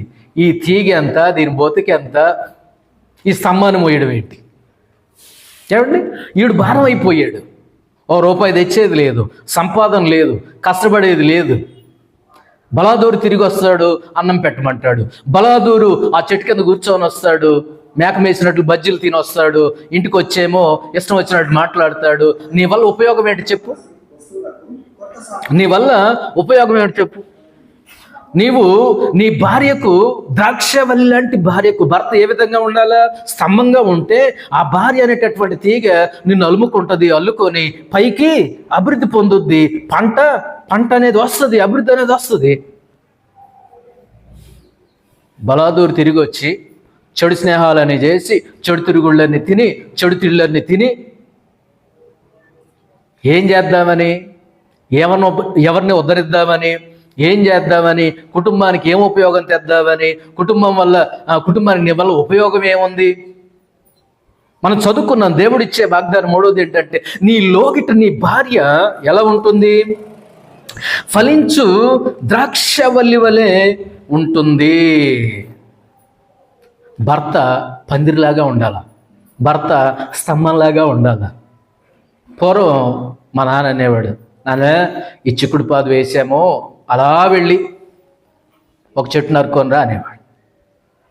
కొమ్మలు ఉన్నదాన్ని నరుక్కొని వచ్చి దాన్ని అక్కడ పాతినప్పుడు ఈ చిక్కుడు పాదు ఏం చేస్తుంది? ఇప్పుడు దాన్ని ఆధారం చేసుకొని పైకి పోయి కాయలు కాస్తుందండి. భర్త పందిరిలాగా ఉండాలి. ఎవరికి? భార్యకు పందిరిలాగా ఉండాలి, స్తంభంలాగా ఉండాలి, చెట్టులాగా ఉండాలి, సపోర్టుగా ఉండాలి, ఆధారంగా ఉండాలి. కానీ కొంతమంది స్త్రీలు ఎందుకు ఏడుస్తున్నారు? భార్యలు ఎందుకు ఏడుస్తున్నాడు? వీడు అర్థం చేసుకోడన్నా, వీడు సపోర్టుగా ఉండడన్నా, వీడు మమ్మల్ని పోషించడన్నా, పిల్లల చదువుల గురించి ఆలోచించడన్నా, నా ఆరోగ్యాన్ని గురించి ఆలోచించడన్నా, నా బాగోగుల గురించి ఆలోచించడన్నా, తిన్నావా తాగావా కూడా నా అడగడన్నా. ఈ దుర్మార్గుడు, దౌర్భాగ్యుడు. ఆయన ఉన్నప్పుడు చెప్పదులేండి ఇవన్నీ, ఆయన లేనప్పుడే చెప్పుద్ది. ఆయన ఉన్నప్పుడు చెప్తే మళ్ళీ వెళ్ళాక మళ్ళీ వాయేస్తాడని ఆ భయం. తీగ కదా, అసలే తీగ కదా. తీగ మీద స్తంభం పడితే ఇంకేమైనా ఉందంటారా? ఏమీ ఉండదు. ఈ తీగ భయం తీగకి, తీగ సమస్య తీగకి. భరించాల్సి వస్తుందండి, తీగ భరించాల్సి వస్తుంది, మోయాల్సి వస్తుంది. పిల్లలు పట్టించుకోడు, వాళ్ళ చదువులు పట్టించుకోడు, వాళ్ళ ఫీజులు పట్టించుకోడు, వాళ్ళ ట్యూషన్ ఫీజు పట్టించుకోడు, వాడి బట్టల గురించి పట్టించుకోడు. అందరూ ఏం కొత్త బట్టలు కొనుక్కుంటున్నారు, వీళ్ళని చినిగిపోయిన ఎక్కర్లు వేసుకుని నా గుండె తరుకుపోతుందన్న. నేనేం చేసేదాన్ని? ఒక్కదాన్ని ఏం చేశాను? కుటుంబాన్ని చూసుకోనా, పొలానికి వెళ్ళి చూసుకోనా? ఆ వ్యవసాయం మొక్కేసాడు, కనపడకుండా తిరుగుతున్నాడు. ఎట్లా బతుకుద్ది అది? ఏమండి, ఈ దౌర్భాగ్యుడు, ఈ పందొంగ పనికి మళ్ళీ సోమరుడు తిరిగినోడు తిరక్క 10 ఎకరాలు కౌలుకి తీసుకొని మొక్కేసి తిరుగుతున్నాడు బలాదూరు. ఇప్పుడు ఏమైంది? ఇంటికి వచ్చారు వీళ్ళు. అమ్మా మీ ఆయనేడి? అయ్యా అన్న బయటకు పోయాడన్నా, వస్తాడులే సాయంత్రం, ఇదిగో వచ్చాక చెప్పు అని పోతాడు. ఎవరు నలిగిపోతున్నారు మధ్యలో? ఈయన మొక్కేసాడు, తెగిపోయిన గాలిపటంలాగా తిరుగుతున్నాడు. ఈయన మొక్కేసాడు, పురుగు మందును పట్టించుకోడు, ఆ పురుగులు పట్టించుకోడు, భోజనాలు మాత్రం టయానికి తింటాడు ఎక్కడున్నా, అది మాత్రం గుర్తొస్తుంది.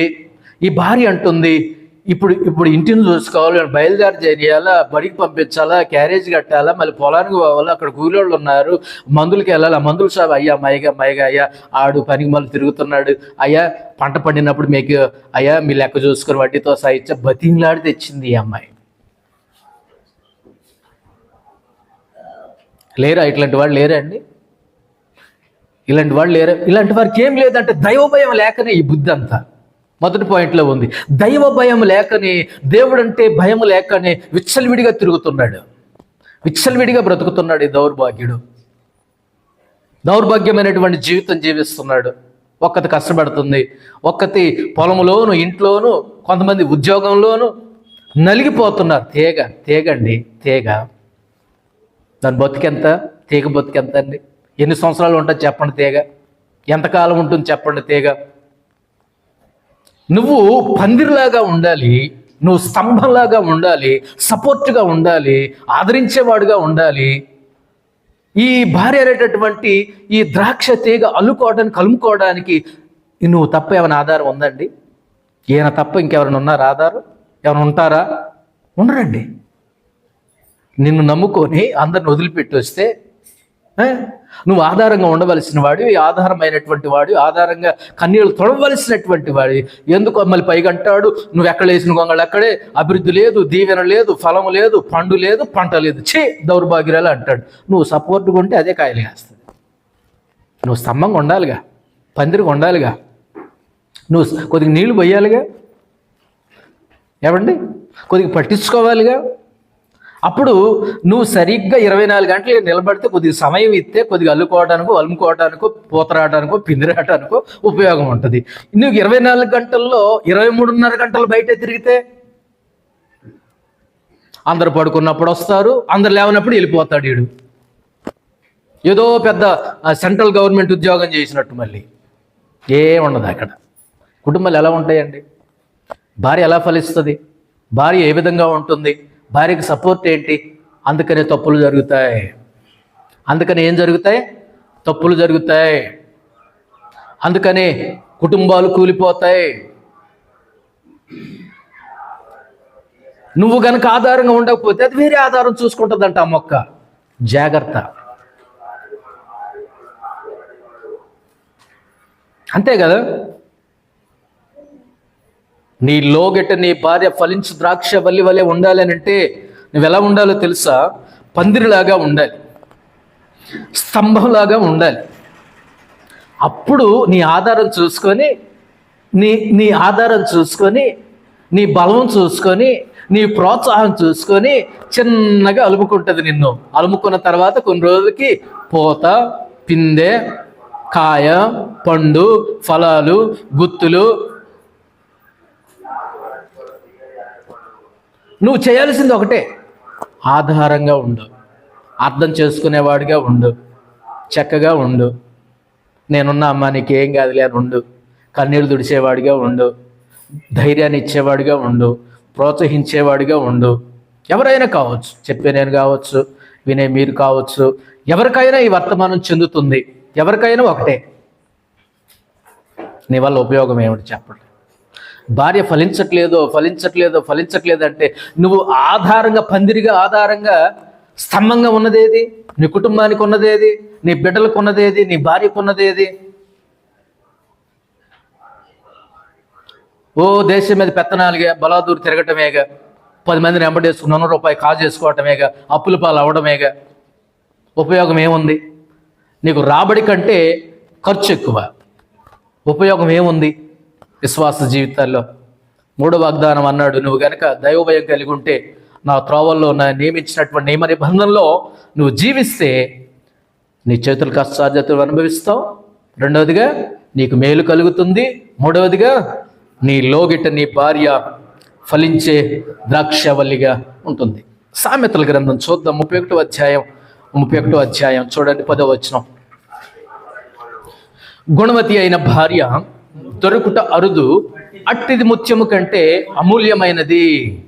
ఆమె పెనిమిటి ఆమె యందు నమ్మికయుంచును, అతని లాభ ప్రాప్తికి వెలితి కలగదు. నువ్వు సపోర్ట్గా ఉంటే, నువ్వు పందిరిగా ఉంటే, ఆదరించేవాడిగా ఉంటే, నీ భార్య ఎలా ఉంటుందో తెలుసా? నీ భార్య ఏ విధంగా ఉంటుందో తెలుసా? నిన్ను అలుముకొని, నీ ఆధారంతో, నీ ప్రోత్సాహంతో, ఏమండి నీ ఆదరణకరమైనటువంటి మాటలతో, నేనున్నా, నీకేం కాదు, పద ముందుకు నడు, ఫలించి అభివృద్ధి పొందన్నప్పుడు ఎంత ప్రోత్సాహంగా ఉంటుందండి? ఎంత ప్రోత్సాహంగా ఉంటుంది? అందరూ ప్రోత్సహించడం వేరు, నువ్వు నీ భార్యను ప్రోత్సహించడం వేరు. కాబట్టి గుణవతి అయిన భార్య ఏం చేస్తుంది? అప్పుడు తన పెనిమిటి గురించి ఆలోచిస్తుందంట, తన పిల్లల గురించి ఆలోచిస్తుందంట, తన పొరుగువారి గురించి ఆలోచిస్తుందంట, రాబడి గురించి ఆలోచిస్తుందంట. ఇవన్నీ వచనాలు చూపెట్టడం సమయం లేదు కానీ నేను చెప్తున్నాను. అలాంటి భార్య గుణవతి అయిన భార్యగా ఉండి భర్తకు గౌరవాన్ని తెచ్చే భార్యగా ఉంటుందంట. పిల్లలను పోషించే స్త్రీగా ఉంటుందంట. ఏమండి, వ్యాపారాన్ని గురించి ఆలోచిస్తుందంట. వచ్చినటువంటి డబ్బుని చీరలకు తగలబెట్టదంట, ఖర్చులకు తగలబెట్టదంట. మన ఎవరు అంటున్నారు, ఈ పిల్లకి డబ్బులు వస్తే మొత్తం అయిపోతాయంట రెండో రోజు, సాయంత్రానికి అయిపోతాయంట. షాపింగ్లు అంట. ఏమో డబ్బులు ఏం చేసావు? లేవు, అయిపోయినాయి.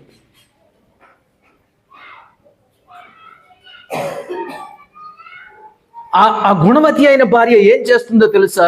పిల్లల గురించి ఆలోచిస్తుంది, భర్త గురించి ఏం ఆలోచిస్తుంది? నా భర్త 10 మందిలో గౌరవంగా ఉండాలా, నా భర్త ఏ విషయంలో తగ్గకుండా ఉండాలి అని భర్తకు గౌరవాన్ని తెచ్చే భార్యగా ఉంటుందంట. భర్త గురించి ఆలోచిస్తుందంట ఈ గుణవతి అయిన భార్య.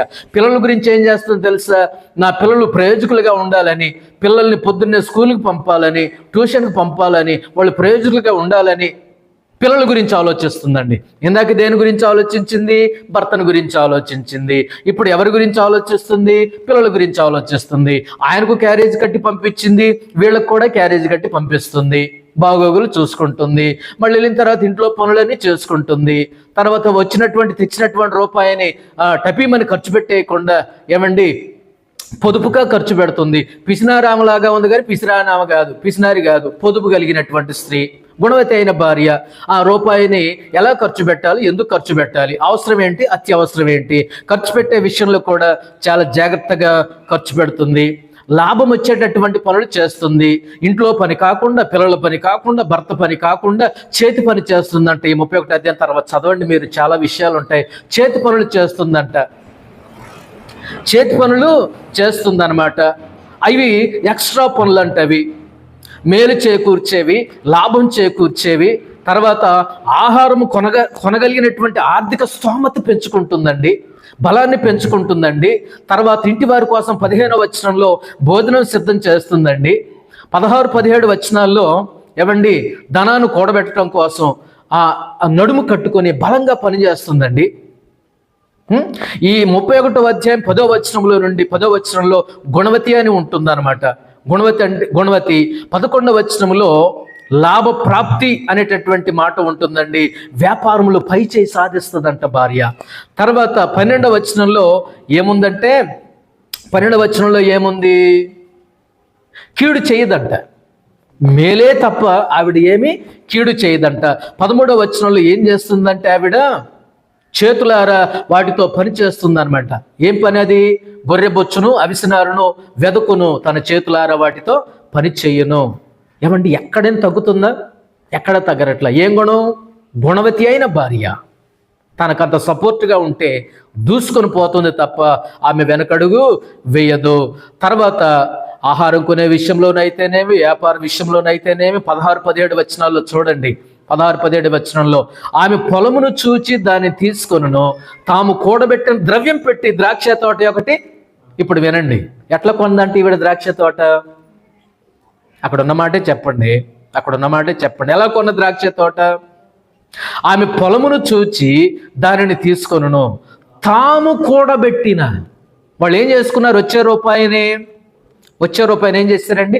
కూడబెట్టుకొని, ఇద్దరు మాట్లాడుకొని, ఇద్దరు ఒక అండర్స్టాండింగ్కి వచ్చి, ఏమండి పలానా దగ్గర ఒక చేను ఉంది, ఒక పొలం ఉంది, ఏం చేద్దాం వచ్చిన డబ్బులతో? ఆ ద్రవ్యం పెట్టి ద్రాక్ష తోట ఒకటి నాటించును. అద్భుతం అండి, ఇన్ని పనులు చేస్తుంది. కానీ భర్త ఎలా ఉండాలో? సపోర్టుగా, పందిరిగా, స్తంభంగా, ఆదరించువాడిగా, ప్రోత్సహించువాడిగా ఉన్నప్పుడు ఆమె అల్లుకోవటం ఆగదండి, ఆపదండి. ఫలాలే ఫలాలు, దీవెన, ఆశీర్వాదాలే ఆశీర్వాదాలు. అద్భుతం. ఆ పొలం తీసుకుందంట, ఆ ద్రాక్ష తోట ఒకటి నాటించింది. 17వ వచనంలో ఆమె నడికట్టు చేత నడుం బలపరుచుకునే చేతులతో బలంగా బలం అసలు తగ్గట్ల బలంతో పనిచేస్తుంది. గుణవతి తన వ్యాపార లాభం అనుభవించే తెలుసుకును, రాత్రివేళ ఆమె దీపము ఆరిపోదు. ఆశీర్వాదము, దీవెన, సమృద్ధికి అది సాదృశ్యం. 19వ వచనంలో ఆమె పంటను చేత పట్టుకొనును, తన వ్రేళ్లతో కదురు పట్టుకొని ఏం చేస్తుంది? వడుకుతుంది. దారాన్ని నేయడానికి, నూలు పోగులు తయారు చేయడానికి పంటె, కదురు అనేటటువంటి పరికరాలని ఉపయోగిస్తారు. ఎంత కష్టపడుతుంది. ఏం కావాలి మరి తినకు? పందిరి లాంటి భర్త కావాలా, స్తంభం లాంటి భర్త కావాలా, అర్థం చేసుకునేవాడు ఉండాలి, ప్రోత్సహించేవాడుగా ఉండాలి. అప్పుడు జీవితం సస్యశ్యామలంగా. భర్త గురించి ఆలోచించింది, పిల్లల గురించి ఆలోచించింది, తన వ్యాపారం గురించి ఆలోచించింది, పొలాల గురించి ఆలోచిస్తుంది. అన్ని స్థలాల్లో ఈవిడే ఉంది. మళ్ళీ ఈయన పొలం వేసి ఓళ్ళెమ్మడిబడి తిరుగుతుంటే సమాధానం చెప్పేది ఈవిడేగా దొరికిపోయేది. సమాధానం చెప్పేది ఈవిడే. అన్న మయ్యగా మమ్మగా అనేది ఈవిడే. అయ్యా కొన్నాళ్ళు ఓపి పెట్టండి అయ్యా, కొద్దిగా నా మొహం చూసి అంటే, అమ్మ ఇదిగో నీ మొహం చూసి వదిలిపెడుతున్నాం. కానీ అదే వాడే కనుక, మీ ఆయనే కనుక సార్యం ఎట్లా అంటున్నావు అని వాడు అంటున్నామని ఆయనే కనుక ఉండుంటే బయటికి ఈడ్చుకొచ్చి పంచాయతీ పెట్టి ముందు దెబ్బలు కొట్టి పంచాయతీ పెట్టించి పరువు తీపిచ్చి డబ్బులు కక్కిచ్చేవాళ్ళం. వాడు కనుక ఉండుంటే కనుక ఎప్పుడైనా మిస్డ్ కాల్ ఫోన్ చేసి చెప్పి వాడు ఇస్తా మైగా నా మొహం చేసిందా.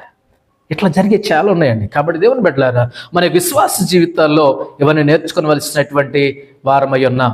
20వ వచనం చూడండి, ఏం చేస్తుందంటే మళ్ళీ పైగా, దీనులకు తన చెయ్యి చాపును, దరిద్రులకు తన చేతులు. పొరుగోళ్ళు కూడా సాయం చేస్తుందండి.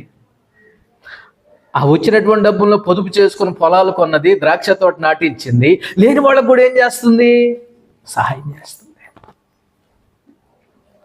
తర్వాత 21, తన ఇంటి వారికి చలి తగులునని భయపడదు. ఆమె ఇంటి వారందరూ రక్తవర్ణ వస్త్రములు ధరించిన వారు. ఆమె పరుపులను సిద్ధపరచుకును. ఆమె బట్టలు సన్నని నారబట్టలు, రక్తవర్ణపు వస్త్రములు. ఆమె పెనిమిటి దేశ పెద్దలతో కూడా కూర్చుండనంటే భర్తకు గౌరవంగా జీవిస్తుంది. ఆ పేరుగుని వాడై ఉండును. ఆమె నారబట్టలు నేయించి అమ్మును. మళ్ళీ ఈ నారబట్టలు నేయించి కూడా అమ్ముతుందండి. ఎన్ని పనులు చేస్తుందో. తర్వాత నడికట్లను వర్తకులకు అమ్మును. బలమును ఘనతయు ఆమెకు వస్త్రములు. ఆమె రాబో కాలం విషయమై నిర్భయంగా ఉండను. కీడొస్తుందేమో, కరువు వస్తుందేమో, లేమొస్తుందో భయపడదండి. ఆల్రెడీ అన్నీ సమకూర్చుకొని రెడీగా ఉందండి. తర్వాత వచనాల్లో, జ్ఞానము కలిగి తన నోరు తెరచును, కృపగల ఉపదేశం ఆమె బోధించును. ఆమె తన ఇంటి వారి నడతలను బాగుగా కనిపెట్టును. పని చేయకుండా ఆమె భోజనం చేయదు. ఆమె కుమారులు లేచి ఆమెను ధన్యురాలు అని అందరు. ఇంత కష్టపడుతుంది కదండి, ఎంత శ్రమ పడుతుంది కదండి, ఇంత ఇంట్లో బయట ఇంత కష్టపడుతుంది కదండి. పిల్లలు ఏమనాలంటే వాళ్ళ తల్లిని, అక్కడ ఉందిగా ఏమనాలో 28 ఏమనాలో, ఆమె కుమారులు లేచి, మమ్మీ నువ్వు చాలా మంచిదానివు మమ్మీ, మా క్యారేజీ కట్టావు మమ్మీ, మా డ్రెస్ ఉతికావు మమ్మీ, ఇస్త్రీ చేసావు మమ్మీ, మా మంచి అమ్మని ముద్దు పెట్టాల పిల్లలు. అప్పుడు మురిసిపోద్దా తల్లి? కష్టమంతా, నష్టమంతా, ఇరుకంత, ఇబ్బంది అంతా పటాపంచలు అయిపోద్ది తల్లికి. ఈడేమన్నాడు? అమ్మా నువ్వు మంచిదానివు మమ్మీ అనాలి పిల్లలు. ఇంత కష్టపడింది కదా మమ్మీ, నువ్వు మంచిదానివు మమ్మీ, నువ్వు ధనిరాలు మమ్మీ, నువ్వు సంతోషంగా ఉండు మమ్మీ. మేము ఎన్ని మాట్లాడతారు కదా. అట్లా మాట్లాడిన తర్వాత ఆమె కష్టాన్ని గురించి ఆలోచిస్తుందా, నష్టాన్ని గురించి ఆలోచిస్తుందా? ఇప్పుడు పిల్లలేమో వాళ్ళ అమ్మను, అమ్మ నువ్వు మంచిదానివమ్మ అనాలి. భర్త ఏమనాలో చూడండి. భర్త ఏమనాలి?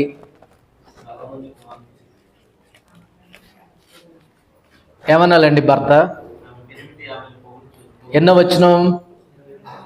29వ వచనం. పెనిమిటి ఏం చేయాలా? చాలామంది కుమార్తెలు ప్రతి వ్రత ధర్మమును అనుసరించున్నారు, కానీ వారందరినీ నీవు మించిన దానవు అని ఆమె పెనిమిటి ఆమెను పొగుడును. అప్పుడు ఆమెకి ఎంత ప్రోత్సాహమో, ఎంత ఆదరణో, ఎంత పురికొల్పో. అప్పుడు అంటది, కాదు నాన్న, మీకంటే నాకెవరున్నారా, మీకంటే నాకెవర్రా, మీరేనా నాకు 2 కళ్ళు లాంటి వారురా, మిమ్మల్ని చూసుకునే బతుకుతున్నావురా మీ నాన్న నేను, మీరు దేవుడిచ్చిన బహుమతులురా అని ఆవిడ అంటది. వీళ్ళేమమ్మా నువ్వు మంచిది. ఆ కుటుంబం ఎట్లా ఉంటుందో చూడండి. అంతేగాని నువ్వు దయ్యానివే, మాకు పట్టిన పేడవే, చీడవే, నువ్వు ఎప్పుడు చేస్తావని పిల్లలు కూడా చాలామంది ఉన్నారు.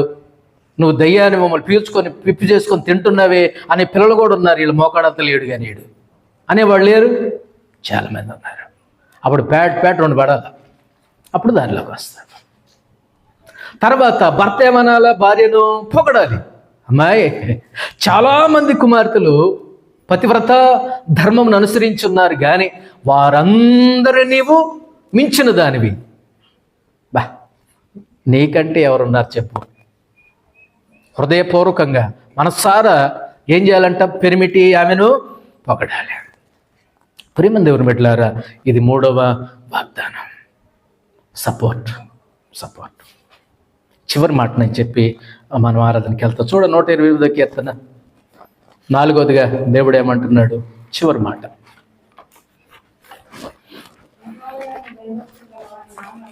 యెహోవా యందు భయభక్తులు కలిగిన వాడు ఇలాగూ ఆశీర్వదించబడును.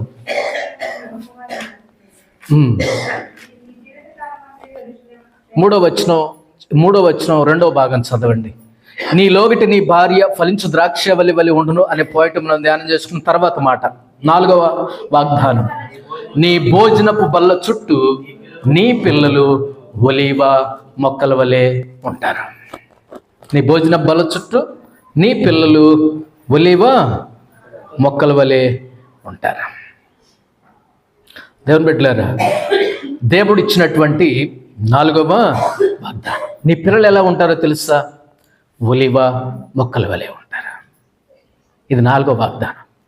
నువ్వు దైవ భయం కలిగి ఉంటే, నా త్రోవలో నడిస్తే, నా అదుపుల్లో నియమ నిబంధనలలో నీ ఉంటే, మొట్టమొదటిగా ఏమని వాగ్దానం చేశాడు దేవుడు? నిశ్చయముగా నీ చేతుల కష్టార్జిత నీవు అనుభవిస్తావు. 2వది, నీకు మేలు కలుగుతుంది. 3వది, నీ లోగట నీ భార్య ఫలించు ద్రాక్షవల్లి వలె ఉంటుంది. 4వది, నీ భోజన బల చుట్టూ నీ పిల్లలు ఎలా ఉంటారు? ఒలీవ మొక్కల వలె ఉంటారు. అప్పుడు సంతోషం కదా, అప్పుడు సమాధానం, నిజమైన ఆనందం, సంతోషం, సమాధానం అప్పుడు ఉంటుంది. ఈ పిల్లల గురించి వస్తే గనక ఈ పిల్లలు ఒలీవ మొక్కలతో దేవుడు పోల్చాడు. ఈ ఒలీవ మొక్కల గురించి బైబిల్ గ్రంథంలో చాలా విస్తారమైనటువంటి మాటలు ఉన్నాయి. చాలా శ్రేష్టమైనటువంటి మొక్కలు అవి. చాలా నూనెనిచ్చేవి, ఆహారాన్ని ఇచ్చేవి, వాటి వల్ల చాలా ఉపయోగాలు ఉన్నాయి. ఈ పిల్లల్ని ఏం చేయాలంటే, సామెతలు 22:6లో ఒక మాట ఉంటుందండి, బాలుడు నడవవలసిన త్రోవను వానికి నేర్పు, వాడు పెద్దవాడు అయినప్పుడు దాని నుండి తొలగిపోవడం. కాకపోతే తల్లిదండ్రులు కొద్దిగా ఓపిక ఉండాలంట. తల్లిదండ్రులకు ఏముండాలి? ఓపిక ఉండాలి. ఎవరిని పెంచే విషయంలో? ఈ పిల్లల్ని పెంచే విషయంలో, ఈ ఒలీవ మొక్కల్ని పెంచే విషయంలో ఓపిక కలిగి ఉండాలి. చరిత్రలో చూస్తే ఈ ఒలీవ మొక్కలు అంత ఈజీగా పంట రావంట. ఒలీవ మొక్కలకి కొన్ని సంవత్సరాలు పట్టుద్దంట. ఆ సంవత్సరాల వరకు ఈ తల్లి తండ్రి భార్య భర్తలు ఇద్దరు ఆ పిల్లల్ని భయభక్తులతో దేవుని యొక్క అదుపాజ్ఞల్లో పెంచాలి. ఆ రైతు ఆ ఒలీవ మొక్కలు పెంచేటప్పుడు ఓపికతో, సహనంతో, రేపు కాయవండి, సంవత్సరానికి వచ్చే పంట కాదండి, అవి కొంత టైం పట్టుద్ది, సంవత్సరాలు పడతాయి. అది గనక కాపు పడిన తర్వాత అసలు ఆగదంట. అది కాపు పడితే సంవత్సరాల ఫలాలు వస్తాయంట. కాబట్టి పిల్లల్ని పెంచే విషయంలో ఒక్కరోజుకే మంచోడు అయిపోడు, ఒక్కరోజుకే చెడ్డోడు అయిపోడు, టైం పట్టుద్ది. కాబట్టి ఈ భార్యాభర్తలు ఇద్దరు ఓపికతో, సహనముతో, ప్రేమతో ఈ మొక్కల్ని పెంచాలి. దేవుని యొక్క అదుపాజ్ఞలో పెంచాలి. ఒలీవ మొక్కల వల్లే పెంచాలి. కష్టం అంటే తెలియాలి, తర్వాత భయభక్తులు అంటే ఏంటో తెలియాలి, వాక్యం అంటే ఏంటో తెలియాలి, సండే స్కూల్ అంటే ఏంటో తెలియాలి, ఆరాధన అంటే ఏంటో తెలియాలి, ప్రార్థన అంటే ఏంటో తెలియాలి. ఈ ఒలీవ మొక్కలు అలా పెంచినప్పుడు ఒకనొక రోజున అవి పంట అందుకుంటాయి. పంట అందుకున్నప్పుడు నువ్వు సుఖపడతావు. తల్లిదండ్రులకు పిల్లల వల్ల ఉపయోగం రావాలంటే, సుఖపడాలంటే, వాళ్ళ వల్ల దీవెన పొందాలని అంటే కనుక ఈ పిల్లల్ని చిన్ననాటి నుండే భార్యాభర్తలు ఏం చేయాలి? పెంచడం నేర్చుకోవాలి. ద్వితీయోపదేశకాండంలో 6వ అధ్యాయంలో 6వ అధ్యాయంలో కొన్ని మాటలు చూస్తే, నువ్వు లేచినప్పుడు, నువ్వు కూర్చున్నప్పుడు, త్రోవను నడుచున్నప్పుడు నువ్వు దేవుని గురించినటువంటి మాటలు పిల్లలకు బోధించాలి. అలా చేసినప్పుడు ఈ పిల్లలు ఒలీవ మొక్కల వల్లే వాళ్ళు ఉంటారు. అది కాపు అందుకుందంటే కనుక, అది కాపు గాయట మొదలుపెట్టిందంటే కనుక, అది కాపు ఎప్పటికీ మానదంట. అదే 4వదిగా దేవుడిచ్చేటటువంటి వాగ్దానం. సరైనటువంటి విధానములు బిడ్డలను పెంచితే, సరైనటువంటి క్రమశిక్షణలో కనుక మన బిడ్డలను దేవుని కోసం పెంచితే, ఆయన మందిరపు సరిహద్దుల్లో, ఆయన మందిరపు ఆవరణంలో గనక ఆయన వాగ్దానాల మీద, వాక్యం మీద గనక మనం బిడ్డలను పెంచితే రేపొద్దున మనకు వాళ్ళు చాలా ఉపయోగకరంగా వాళ్ళు ఉంటారు. ఒలీవ మొక్కల వల్లే ఉంటారండి. చాలామంది అండి నాశనం అయిపోయారండి. చాలామంది అండి నాశనం అయిపోతున్నారండి. పిల్లల యొక్క జీవితాల్లో వాళ్ళు ఎందుకు ఉపయోగం లేకుండా, ఎదుగు బొదుగు లేకుండా కన్నీళ్ళు తెప్పించే బిడ్డలాగిన వాళ్ళు ఎదిగిపోతున్నారంటే ఆ తప్పు తల్లిదండ్రులదే. సరిగా పెంచలా. సరైనటువంటి వ్యవసాయం చేసేవాడు మంచి భూమి చేసుకుని వ్యవసాయం చేస్తాడు, ఏది పోతే అది చేయడు. మంచి భూమి కావాలి, దానికి అన్ని వసతులు ఉండాలి, అప్పుడు వ్యవసాయం చేస్తాడు. మరి నీ బిడ్డ గురించి మంచి క్రమశిక్షణలో, దేవుని యొక్క అదుపాజ్ఞల్లో పెంచాలి, వాడిని చక్కటి మాటలతో పెంచాలి అనేటటువంటి జ్ఞానం ఎందుకు ఉండదు? వాడు రేపొద్దున ప్రయోజకుడు అవ్వాలంటే, వాళ్ళు ఎదిగి ఫలించాలంటే, వాళ్ళు నెమ్మదిగా అభివృద్ధి పొందాలంటే, కొన్ని సంవత్సరాల తర్వాత వాళ్ళు ఫలించి అభివృద్ధిలో ఒక వయసులోనికి వచ్చాక వృద్ధాప్యంలో ఉన్నటువంటి తల్లిదండ్రులను చూసుకోవడానికి ఇదిగో వాడు నడవలసిన త్రోవను వాడికి నేర్పించు, భయభక్తులతో వాడిని పెంచు, పోషించు, దేవునికి ఉపయోగపడే పాత్రగా చేయి. మీకు కూడా ఉపయోగపడే పాత్రగా చేయండి. పరిచర్యలు ఉపయోగపడే పాత్రలుగా మలచండి. మీకు ఉపయోగపడతాడు, దేవునికి ఉపయోగపడతాడు అంటే సంఘానికి, సమాజానికి ఉపయోగపడేటటువంటి పాత్రగా వాళ్ళు ఎదగాలి కదా, వాళ్ళు అభివృద్ధి పొందాలి కదా. నిన్న న్యూస్ చూస్తూ ఉంటే విజయవాడలోనే తల్లిని చంపిన కొడుకు అని బ్రేకింగ్ చేసాడు. ఏం చేశాడు? వీడు అమ్మను చంపేశాడు. రేపొద్దున ఇంకొక ఎవరినో ఒకటి చంపేస్తాడు. అలా ఉన్నాయండి పరిస్థితులు. ఇదిగో 4వ వాగ్దానం దేవుడు ఏమి ఇచ్చాడంటే ఆ 3వ వచనంలో, నీ భోజనపు బల్ల చుట్టూ నీ పిల్లలు ఒలీవ మొక్కల వలె ఉంటారు. కాబట్టి మనకి బిడ్డల విషయంలో మనం చాలా జాగ్రత్తగా ఉండవలసినటువంటి వాళ్ళమై ఉన్నాం. కాబట్టి ఈ ఒలీవ మొక్కలు అన్నిటికీ ఉపయోగం. అందానికి ఉపయోగం, సౌందర్యానికి ఉపయోగం.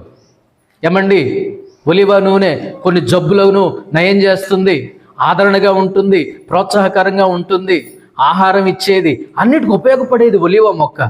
అన్నిటికీ ఉపయోగపడే ఒలీవ మొక్కలాగా నీ పిల్లలు ఉండాలంటే దేవుని యొక్క భయభక్తులతో వాళ్ళను పెంచు, పోషించు, గద్దించు, శిక్షించు. తర్వాత శిక్షించు అంటే ప్రయోజకుడు అవ్వాలి నా బిడ్డని వాళ్ళ గురించి ప్రార్థన చెయ్యి, కన్నీళ్లు గార్చు, విలాప వాక్యములు రేయి మొదటి జాములు లేచి నీ బిడ్డల గురించి నీళ్లు కుమ్మరించినట్లుగా నీ హృదయాన్ని కుమ్మరించు. నీ పిల్లలు ఉపయోగకరమైనటువంటి పాత్రలుగా, నీ పిల్లలు ప్రయోజనకరమైనటువంటి పనిముట్లుగా అటు దేవునికి ఉపయోగపడతారు, ఇటు మీకు కుటుంబానికి ఉపయోగపడతారు, సంఘానికి ఉపయోగపడతారు, సమాజానికి ఉపయోగపడతారు. ఉపయోగకరమైనటువంటి పాత్రలుగా మన పిల్లలు ఉంటారు. మొదట్లో ఒక మాట అన్నాను, మనం బాగుంటే మన కుటుంబం బాగుంటుంది, మన కుటుంబం బాగుంటే మన సంఘం బాగుంటుంది, మన సంఘం బాగుంటే మన సమాజం బాగుంటుంది, మన సమాజం బాగుంటే మన దేశం బాగుంటుంది. మనలో మార్పు రావాలి, మన కుటుంబంలో మార్పు రావాలి. మొదట్లో ఒక మాట అన్నాను, ముగించబోయే ముందుగా ఈ 128వ కీర్తనలో 2 విషయాలు ఉన్నాయి. కుటుంబం ఉంది, దేశం కూడా ఉంది. ఆ మాట నేను చదువుతాను, చూడండి. 5వ వచనంలో, సియోనులో నుండి యెహోవా నిన్ను ఆశీర్వదించును, నీ జీవిత కాలం అంతయు యెరూషలేమునకు క్షేమం కలుగుట చూచెదవు. యెరూషలేము, సియోను, దేశ క్షేమం, దేశం యొక్క భద్రత దేవుని చేతిలో ఉంది. ఇక్కడ ఒక విషయం కూడా అర్థం చేసుకోవాలా, నీ భద్రత, నీ కుటుంబం భద్రత, మన భద్రత, మన కాపుదల, మనల్ని కాపాడేవాడు, మనల్ని భద్రంగా ఉంచేవాడు ప్రభు అయినటువంటి యేసుక్రీస్తు వారి. ఆయన ఇశ్రాయేలును కాపాడువాడు, కునుకడు నిద్రపోడు. అప్పుడు భద్రత మన చుట్టూ, ఆయన బలము, ఆయన కాపుదల, ఆయన కనుదృష్టి మన మీద నిత్యం కూడా ఉంటుంది. చెప్పండి, వీటన్నిటికీ కండిషన్ ఏంటి? మొదటి వచనం, వీటన్నిటికీ 2 కండిషన్లు పెట్టాడు దేవుడు. 2 కండిషన్లు పెట్టాడు. మొట్టమొదటిగా ఏముండాలా? దైవ భయం ఉండాలి. భయపడదాం, దేవునికి భయం కలిగి జీవిద్దాం. మన భక్తిలో భయం ఉండాలా, మన బ్రతుకులో భయం ఉండాలా. దేవుని సన్నిధి అంటే భయంతో రావాలి. దేవుని సన్నిధి అంటే మిడిమిడి జ్ఞానం అవసరం, పనికిరాదు. దేవునికి దైవ భయం ఉండాలి. వాక్యము, పాటలు, దేవుని సన్నిధి, దేవుని యొక్క మాట, దేవుని చిత్తము, దేవుడు మాట్లాడుతున్నాడు, భయం ఉండాలి. రెండోదిగా ఆయన త్రోవలి యందు నడవాలి. ఆయన నియమించినటువంటి నియమ నిబంధనలు, అద్భుత ఆజ్ఞల్లో, ఆయన చిత్తంలో, ఆయన ఉంచినటువంటి సరిహద్దుల్లో, హద్దులో మనము జీవించాలి. అప్పుడు మన కుటుంబాల్లో సంతోషం, ఆనందం. అప్పుడు 4 వాగ్దానాలు ఇచ్చాడు దేవుడు. ఏంటది? మొట్టమొదటిది, నీవు నీ చేతుల కష్టార్జితను అనుభవిస్తావు. రెండవది, నీకు మేలు కలుగుతుంది. మూడవది, నీ లోగిట నీ భార్య ఫలించు ద్రాక్షవల్లి వలె ఉంటుంది. నాలుగవది, నీ భోజన బల్ల చుట్టూ నీ పిల్లలు ఒలీవ మొక్కల వలె ఉంటారు. వాళ్ళని పెంచు, వాళ్ళని పోషించు. పంట తొందరగా రాదు, వాడు తొందరగా ప్రయోజకుడు కాదు. ప్రార్థించు, కన్నీళ్లు కార్చు, భయభక్తులతో పెంచు. రేయి మొదటి జాములు ఇచ్చిన బిడ్డల దగ్గర వాళ్ళ తల మీద చేతులు ఇచ్చి ప్రార్థన చేసి బిడ్డల విషయంలో తల్లిదండ్రులు కాబట్టి వాళ్ళు రేపొద్దున ప్రయోజకులు అవుతారు. పంటకు వస్తాడు, మంచిగా ఫలిస్తాడు. అప్పుడు నీకు ఉపయోగం, దేవునికి ఉపయోగం, సంఘానికి ఉపయోగం, సమాజానికి ఉపయోగం, ఉపయోగకరమైనటువంటి పాత్రగా బతుకుతాడు. అప్పుడు నువ్వు బాగుంటే నీ సంఘం బాగుంటుంది, నీ సంఘం బాగుంటే సమాజం బాగుంటుంది, సమాజం బాగుంటే దేశం బాగుంటుంది. అదిగో అన్నీ బాగుంటాయి, అన్ని దారిలో ఉంటాయి, అన్ని క్రమశిక్షణలో ఉంటాయి. అప్పుడు దేశానికి, నీకు, నీ కుటుంబానికి, నీ పిల్లలకు 5-6 వచనాల్లో దేవుడు ఏమిస్తాడు? క్షేమమును, భద్రతను, కాపుదలను దేవుడిస్తాడు. అట్టి కృప, అట్టి కాపుదల, అట్టి దీవెన మన కుటుంబాల్లో మనం నిండుగా మెండుగా పొందుదుముగాక. దేవుడి మాటలు దీవించునుగాక. ప్రార్థన చేసుకుందాం.